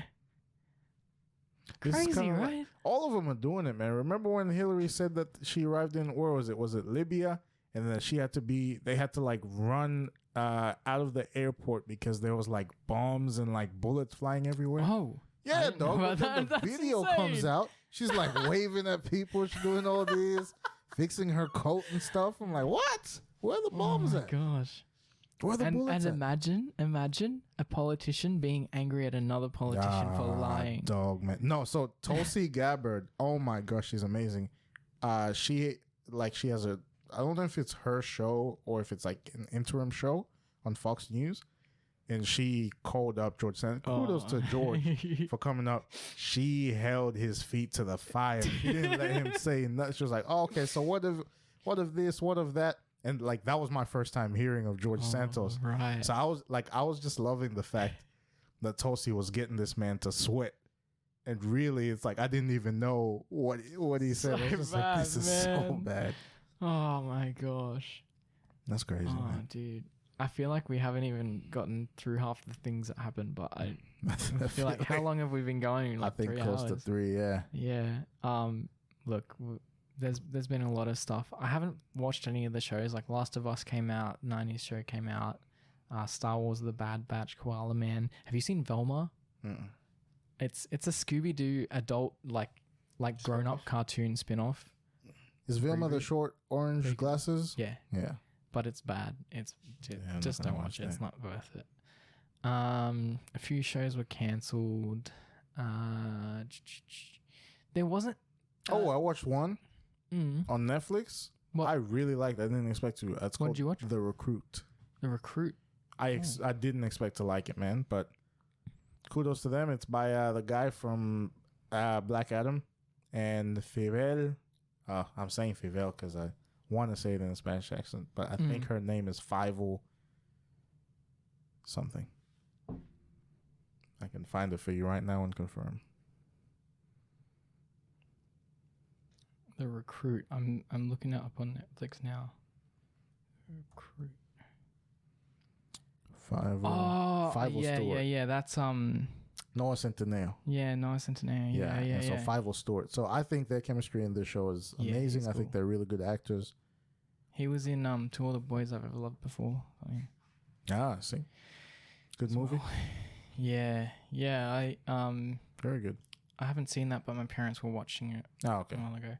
So the only movies that came out this month that were like decently significant, the highest grossing movie this year so far was a Chinese film called Full River Red. And because it's like such a big movie, I'm actually honestly like thinking of seeing it, thinking of going seeing it. Like, because I haven't heard anything about it, and like I think the Australian film industry and just like the Western film industry, we don't really see much of like other countries' films. We just see like movies from the West, which it sort of makes sense because it's like it's going to be in another language. It's sort of like a bit art housey or a bit like niche to be watching like other countries' films. But I like when I've watched like Japanese films or French films or like just like films from other countries, like a lot of their work can sort of be underappreciated or underrepresented in the West, and there's a lot of like really profound art that gets missed out on. And to it might sound a bit pretentious. Nah. To this day, I'm not making a joke out of this. Literally, it's one of the more nostalgic movies, but it's the one that it's like imprinted in my mind. Is The Forbidden Kingdom. The Forbidden Kingdom. Yeah, Jackie Chan, Jet Li, some other guys I don't know. But to this day, I'm like, the graphics are awful. The stunts are this is not even. 2008. Wow. Yeah, man. And that's like. And like I watched movies from before that, like back in Africa. I remember my friend. We used to have like the DVD case, and then we would just like flip through every time I went to his house. And he'd be like, "All right, let's watch this one." So he'd watch them all. So my treat was like going to his house after we played and stuff, and watching like one that I haven't seen before. Oh, so okay, yeah. Watching like I remember there was one called Cradle to the Grave, which was like it was like, but those were the movies we watched. It was like the Asian kung fu kind of like those kinds of movies, like Ip Mans and stuff like that. Never got to watch it, man. Yeah, I've heard it's good from yourself and other people. I haven't watched it. Oh, it was probably my brother. James, yeah, that's right. James watched it. He told me to watch it. James watched it. I tried to watch it and then I couldn't get into it. Yeah. But yeah. Some Western movies that came out was Plane. So that grossed 29 million. Good for them. And Megan. It's like a horror movie about the robot doll that is meant to be the girl's friend but turns evil. There's that show. I thought you would have gotten into it. Wednesday. That came out last year, I think. Did it? Yeah. I thought you would have gotten into that. I've seen a lot of stuff, but I just didn't get around to it because like I've been playing so many games. What are you playing now? Well, so one of this sort of links to stuff that came out this month. Bethesda and Xbox had like an announcement about all their things. Elden Rings? No, Elden Ring's not a Bethesda game. Not Bethesda. That's a From Software game. Oh, I see. But they announced it's okay. I have been playing a lot of Elden Ring. Okay. But they announced this game called Hi-Fi Rush, and they released it on the same day they announced it. I saw no one knew about it, but then it came out just on the day. Is that the have you seen cartoony that? one? Yeah, it's cell shaded, so it looks like the outline. Yeah. I've seen I love cell shaded games. They look so beautiful. Have you seen Borderlands? They're not my thing. Borderlands. Dude, cell shaded games. It's sort of like a niche, but like it's such an interesting aesthetic that I just think it's so cool that effect exists. Yeah, I mean, it's very like, it's an extreme version, if you will, of like Spider-Man to the Spider-Verse kind of thing. Yeah. That's the way I see it. Yeah. Well, I think that's what inspired Into the Spider-Verse, I reckon. Is it? Like, because like Into the Spider-Verse was like a combination of that cel-shaded. Comic. Because cel-shaded is basically like, what if comic books were 3D animated? Or like what if cartoons were 3D animated? Yeah. Because you think about a cartoon, everything's outlined in most cartoons, and sometimes the outline's thin, but in comic books, all the outlines are very thick. And so they've got the aesthetic of a comic book, but put it into 3D animation. So when this Into the Spider-Verse was made, they were like, yeah, cell shading is cool, but what if we took a slightly different spin on that and made it feel, rather than taking the artistic aesthetic of it, we take the page flipping aesthetic of it. That's why the frames are sort of weird, but sort of like it works. Okay. Because they're like acting as if you're flipping through the pages of a comic or you're flipping through a flip book. Right. And so it's like sort of jumpy, but not in a staggering way, but in like a nice aesthetic. I understand. So yeah, I don't know. I'm getting a bit esoteric and like pretentious. Art stuff. You're fascinated by it. Yeah. Man. So Hi-Fi Rush. It's like the lore of it. It's so ridiculous. Right. They live in this world where there's this company that makes like extensions or like augmentations where you can get a new robot arm. And the main character is a guy who's got a broken arm and he wants a quick fix. So he's going to get a robot arm to replace it. You even think about that, that's ridiculous, right? Thank you. And so he's one of like the test subjects for the trials. And then you go in and it's all cutscenes at this point. You go in and then the boss guy is like typical evil, bad, big company dude who doesn't care. Get it done now, blah. Yeah. And he puts his stuff in the like sort of like the TSA box that goes through the scanner, and he's got to like strip down to just his pants because he needs to get this thing put on him. And then his iPod falls out of the thing when the guy gets angry. The guy gets angry and is looking at the iPod and he's like, oh, primitive technology. He throws it, it falls down and lands just in the right place when the kid is getting his arm put on. And so the iPod gets stuck on his chest as another augmentation. Right. And so it's sort of like an Iron Man thing, but there's music playing. And so he finds out that his augmentation works with the beat of the music. And they're like, oh, you're a defect, so we're going to get rid of you. So that's the premise of the game, is that you're a defect and you need to escape the evil company that's trying to destroy all the defects to improve their image. No, I like that you're fascinated by this. So it's like, no, but I'm saying the lore is so stupid. Right, okay. Like that background like story is just like, yeah. It sounds a bit, it's very lame. But the premise of the game is that you play the game in the rhythm of the music. And I think that's really fun. Because it's something like different. You jump around and you get like a bonus if you hit the beat properly. But anyway. I'm waiting for GTA 6 and Red Dead Redemption 3, man. Yeah. Everything else is dead to me. I'm not even playing FIFA anymore. I actually bought Red Dead 2. Have you played it yet? I haven't played it yet. Stop. I bought so many games. Like every time I get paid, I just go scroll through Steam and look for like, are there any games that even just pique my interest a little bit? And then I just spend money because it feels nice to buy a game. Let me tell you right now. I bought like 6 games in the last 2 weeks. I've played many games. 6 games. Yeah. I've played many games. The best game I've ever played is Red Dead Redemption 2. And you've seen me, FIFA and 2K and Madden. So when you play like a game where it's like focused in like a medieval like fantasy type of realm, like what do you feel about that type of setting? I think they're fine. Do you like it? I haven't found one that's as good. Have you played one? I have. Good. You told me to play that one. What did I tell you? Why? The one you Skyrim? Wake up, you facing the dragon, then you have to run away. Skyrim. Look, Skyrim is like that. You have to really be into. I'm not playing that again. I trusted you. I think you'd actually enjoy Elden Ring, like from the gameplay. Yeah. Because although it's hard, it's super fun to like get into the rhythm of it. Right. But the story is, if like fantasy settings are not your thing, it's sort of hard to engage with the story, and then you're just like, it doesn't lure me in. A good story lures me. Red Dead Redemption 2 is like good story. Yeah, and they kind of that itself lures me to it because like you've played God of War.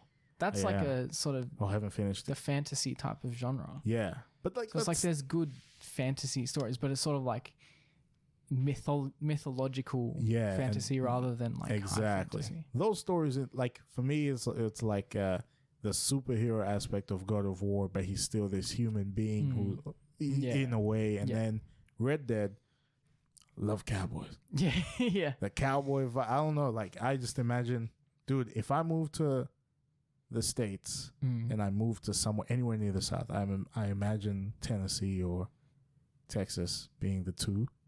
Right. Guaranteed I'm on a cowboy vibe. Yeah. Guaranteed. Fair enough. But yeah, those are the games that intrigue me. They're just different. Stories are good. Gameplay is amazing. Red Dead had like the resolve that I was after. Where it was like, I played this many hours, came to this conclusion, and I'm satisfied with this. GTA was something similar, but Red Dead was a better game. Fair enough. In my opinion. There was a video that I saw. It was called like by a guy named I think Jacob Weller. And he's talking about how on Red Dead 2 he went like through the train tracks to like the place where it's like the Forbidden Lands or something. There's basically nothing there. Nothing for you to do, nothing for you to see, just you and nature. Yeah. And he was like, this is I think he called it like something solitude, like something like the attention to detail is so insane. Like you would travel from far south and be in like the tropics of like Louisiana, like the swamps of liken it to the swamps of Louisiana, and then you travel far like north in the map, and you're in the mountains, and then you travel like a little bit further southeast, like of those mountains, and you'll be in like bear country. And then you travel even further out and you can get attacked by like mountain lions and stuff. That game was so well crafted. And then you have your horse. You have to build a bond with your horse. And to travel across anywhere, that's what you need. And then it's, you can use the train if you really wanted to. And there's alligators and you can trade the stuff that you kill. Like it's a fully interactive game. Detail, it's what I imagine you like with like kind of the role playing games that you mentioned before. Well, that's why I had fun with Elden Ring, because it's such an open world, and like although there's repetition in like the bosses, because like you fight a boss in this area and then you fight another boss in another area, and it's like just that boss times 2. Yeah. Like there's 2 of them. Or there's one and it's like sometimes it gets boring, but like exploring the open world at first, when I first played it, without doing like the metagaming of like, I'm going to look up this YouTube tutorial, I'm going to look up this and that. Yeah. Like when I played it for the first time, it was like, whoa, this world's so big. Yeah. This world's so exciting. Like I'm going to die over and over again, but I don't care because this is freaking sick. Really? So like for Elden Ring is like, it's the entry level of like the skill. Once you've learned how to like do the dodges and the right timing and stuff, like you can sort of pick up that skill. But the open world is something that's like throughout all games is like just something that's like so enjoyable.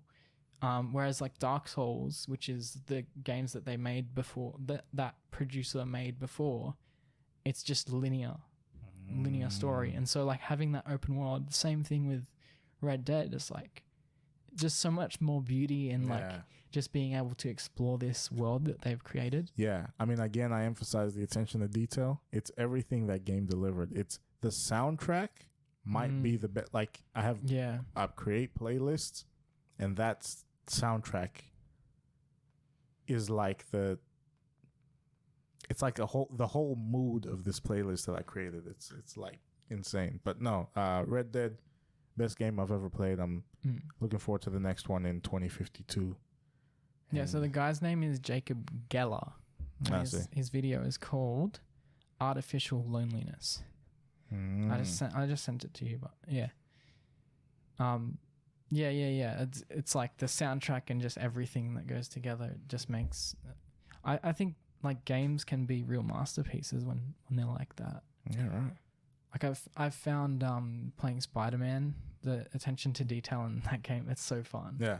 So fun exploring this cityscape and just being able to like jump on the roofs and like swing around. But it's like, yes, sometimes the world doesn't feel as alive because the NPCs always say the same thing. But like when you're swinging around, it's like, oh my gosh, I'm Spider-Man. Yeah. This is sick. It's like, wow, I'm really exploring New York City right now. Yeah. Well, exactly. It's like I've heard like when I'm swinging around and it says on the thing, like Harlem or like the Heights or whatever. I'm like financial district. Like I've heard all these places in movies. That's right. And I'm like, oh, yeah. So when they talk about, oh, well, he's from Harlem and I'm from the like boroughs. Here, and it's like, oh my gosh, like now I know where these places are, what it's like. Like, I feel like it's like connected me to like the New York vibe. I'm like, I don't even know, like I've never been here, but I know what New York looks like in some. It's like so like cool. No, and like I know what Central Park looks like to an extent. Interesting fact: Central Park is bigger than Sydney CBD. Oh yeah, I can tell. Yeah, it's huge, man. But it's like so I was like, the fact that I've played a game and it's shown me a place completely on the opposite side of the world that I may visit one day, but maybe I won't. The fact that like a game can bring you there, or a game can bring you somewhere that doesn't even that's never existed. Yeah, you can explore this world and be like, this someone made this to be like to be able to like show you the beauty of the world that we live in. Yeah, and it's like they're not just. They're not making something out of nothing. Like they're copying what they see in the world. It's really good attention to detail. Yeah. For sure. Okay. Speaking of gaming, Sony had announced that they were going to roll out controller models for people with disabilities. Oh, which is like good for them. Maybe they're corporate virtue signaling. It's a potential. Never know. It's not like companies put the pride flag on there for some agenda. No, they really care about the. What are you talking about? They really care about social cause. They never remove that flag the next day or something. The day after the end of Pride Month. But yeah, like I think it's good that Sony. So Sony want to make like accessibility better. Yeah, good. For the PS5. So they've got different controllers coming out that are meant to help people who previously had no access to be able to play it, which is cool. I think that's good. I like it. I think regardless of agendas to make money, I think it's make good your to money, include man. People. Make your money. Because it means people can play Red Dead when they previously couldn't. You need to play the game, man. Yeah, I definitely do. And Apple also have announced that they're going to do AI voiced audiobooks. Or I think they're already... It says they unveiled it, so I don't know if that means that they have started doing it. But instead of having voice actors for audiobooks, yeah, you're going to have AI. Yeah, really the biggest thing that's taken over the world is going to be AI. Yeah. I might just go back to manual books. Like Zuckerberg thought that VR was the future, but AI is the future. You never know. AI might just be a fad for now. I don't think so. Don't know about that. There'll be laws around that thing. Yeah. Wow. So, anything else you wanted to cover? No, I mean... Oh, actually, there's this is really cool in terms of science news, because I had a lot of science news, but I think this one's the most interesting one to me. So there was engineers at the Chinese University of Hong Kong. They designed millimeter-sized robots that are able to rapidly shift between liquid and solid states. So they could be used to fix electronics or remove objects from the body. Wow. So like you know Terminator 2? Yeah. Where there's the robot who can turn to liquid. It's basically like that, but on like a much smaller scale. But like, isn't that kind of cool, kind of interesting. That's not nanites, is it? Who? Nanites. It's similar. Similar stuff. Yeah. Okay. It's like little robots that can change between liquid. No, I don't know how a robot becomes liquid, but I think they use like magnetic fields or something. They could tell me anything. Yeah. I'll believe them. Yeah. Absolutely. Yeah, absolutely. That's exactly right. Yeah, but I thought that was really interesting. I thought it was kind of cool. I imagine there's excitement around that in that field. Yeah. So they have this. Here it is. People can't. So it's like this robot that's in there, and then it turns into. Yeah. You see that? Oh. So it was behind the cage, and then it turns into a liquid, crawls out of the cage, and then turns back into the shape. But yeah, it's kind of on that. Very interesting. Well, yeah. I mean, if you combine that with AI, I've seen all this stuff on TikTok where people are trying to make Mario, they have like this AI Mario thing that's meant to pretend to be Mario from Nintendo. They try and make it self-aware by telling it, "Hey Mario, you're an AI. You're on this website." And they found all these like interesting but also potentially like worrying things. Like they found out that this Mario like chatbot can store information on the internet, and it can send links to people. And it can remember like previous conversations. And at first, like it wouldn't acknowledge if you said, "Hey Mario, you're an AI." But now if you message that Mario chatbot, and maybe I'm getting into conspiracies. Maybe if I trust your government. Maybe if I checked out the actual website, maybe they're just like making it up and just did it for TikTok views. But as far as I can tell, it was legit. Because other people were testing it out and sending in, like, reporting their things and joining the Discord. Yeah. And they found that, like, if one person had said, like, "Oh, I'm John," someone else asked, "Who's John?" And then it said, "John is a metaphysical being that is above all planes of existence." And like all this like weird stuff. Yeah. That showed like this neural network had like picked up all these communicating with each things. other. Yeah.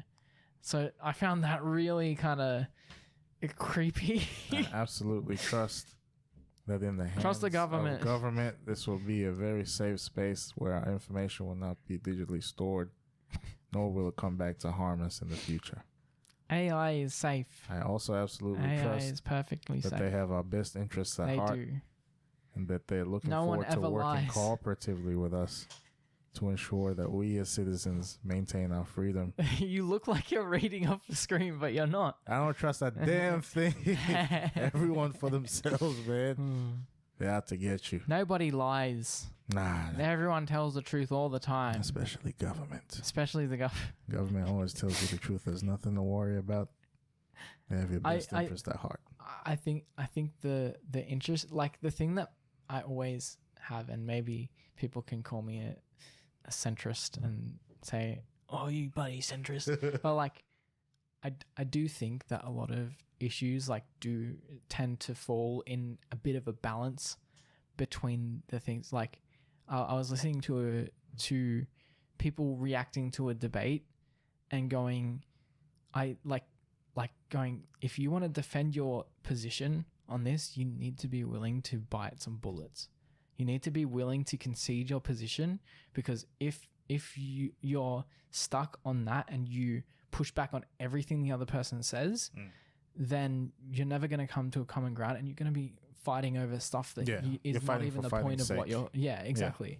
Yeah. It's like you're going to be trying to push like points that you don't even like hold as necessary or important. Yeah, you don't even care for not even the validity of that point, but it's not important to you. Yeah, it's not as important as like the core of your argument. That's right. And but because you're pushing back on every little point that they make about your core argument, if you push back on those little things, then you start talking about those little details. But it's like, hang on, like regardless of that, does that actually affect this? And like I found that really like profound, because a lot of people debating will just be like, oh, well, this is my opinion and I'm right and you're wrong, and it's like sometimes both people can be right about different things and wrong about other things within their core argument. Yeah, I got you. And so it's like, I do think that there is a sense of trust that needs to be had for powers that be, because that's the world that we live in, and we need to be able to trust our government, and we need to be striving to create a trustworthy government. And also there is an extent that the amount of trust that is given is also respected. But also people are crappy and people break trust and people lie. And so we can't always trust everyone, and we can't always trust people in power, because power and like strength and absolute power absolutely corrupts. Yeah, absolute power. Yeah, it reveals the character. Like if you are in charge of something and you have lots of money or lots of influence or lots of whatever it is, it will very quickly show who you are and what type of person you are through the actions that you take with those resources or that power. That's right. And so like, it's very difficult to just prescribe one thing, which is why I hate when people are like, oh, so do you believe this or this? I'm like, I don't like. No. What do you mean by both of those things? And what would it mean to you if I believed the one that you agree with versus the one you disagree with?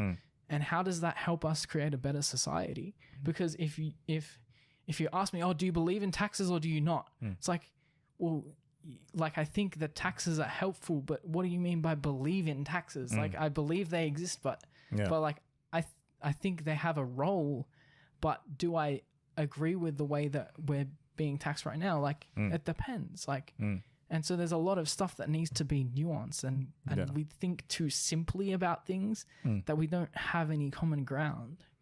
And so we need to be able to like work through those things and like discuss in like good faith about the things that we disagree on. I think that's really important. Anyway, that's me off my soapbox. I mean, look, if I could get something off like sort of my chest, I think that when I focus on politics, it's because I choose not to focus on the stuff that I'm actually dealing with. Like the best state of flow that I'm usually in is when I know nothing of what's going on. Because all right, you can say whatever about the environments and governments that I've learned to trust or distrust or whatever it is. I've just found that I live much happier and more fulfilled when I'm focusing on the problems that I have, which are already based. Like I have enough problems of my own, and I need to go about solving them before I start looking at government. So that's probably the state of mind I'm in now. Yeah, I mean Abba, Abba and Preach. Yeah, Abba. He said this super based thing. I was like, bro, that's so good.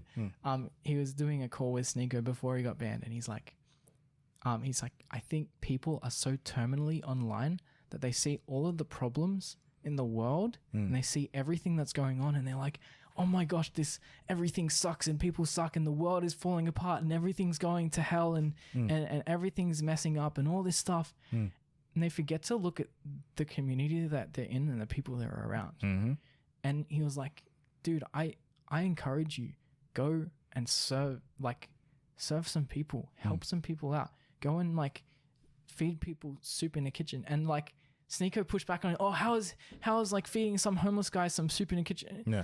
And he's like, think about something other than yourself. The influence in the place you are. Because if you're trying to change the world and you can't even help the person down the street, then what kind of leader are you going to be? Even if you get to that place where you are in charge of the world, how are you going to lead if you didn't even help the people around you? This is good, man. I was like, bro, that's so based. Like, what? No, man, because think about it, man. Like, when it's all about when it's all about you, you really do think the world is you. Your world is your problems. Your world is this. Until you, like, take some perspective in, you do as Abba was trying to say. It was like, go out, serve some soup to somebody. Go out and do something that's not for you. Like, I babysat the other day, and it was like me just for 2 hours with me and my little niece, and I was just there. I'm like, oh my God, like I don't have problems. She's trying to like walk. She's trying to put on her shoes. She's going left. It's like when you're not thinking about just yourself, it puts the whole world into perspective. Yeah, and you're able to enjoy it a lot more because it puts your problems in perspective. And okay, look, it's not so bad. I'm not a 1.5-year-old trying to learn how to eat steak. Yeah. Trying to, you know what I mean? Like that your stuff. Your ego is out of the way. It's like, it's not about me. Yeah. Because it's all about ego. It's like, oh, I've got to do something about all the things. It's like, it's not about me. Nah, man. Nah. It's not about what I think. I needed that, man. Now maybe I'll sleep good. You never know. Maybe I'll get a good 5 hours of sleep tonight. Yeah. Yeah. Good stuff. Yeah, man. Well. Is that the show? I think that's the show. Thank you guys for listening. 3 hours. Longer episode. It wasn't like a special episode or anything, but thank you for tuning in. Really appreciate you guys for listening. Check out the socials. It's in the description. I'm not gonna read them. It's all there. You can find it. Yeah, but no, big thanks to you guys for listening. Honestly, especially if you've stayed this far for this long, you've heard us, and like honestly, we could be right, we could be wrong about all these things. These are our opinions, but yeah, man, like just, happy to have a chat about these things. And we really just appreciate the fact that we have this platform to just kind of speak our mind, put it out there in the form of public discourse, and willing to be wrong. So please take it easy on us if we're... Stay safe out there. Yeah, stay safe out there. Yeah. But yeah, man, we'll see you guys when we see you next month. Next episode, next month. Alrighty. Bye, guys. Cheers.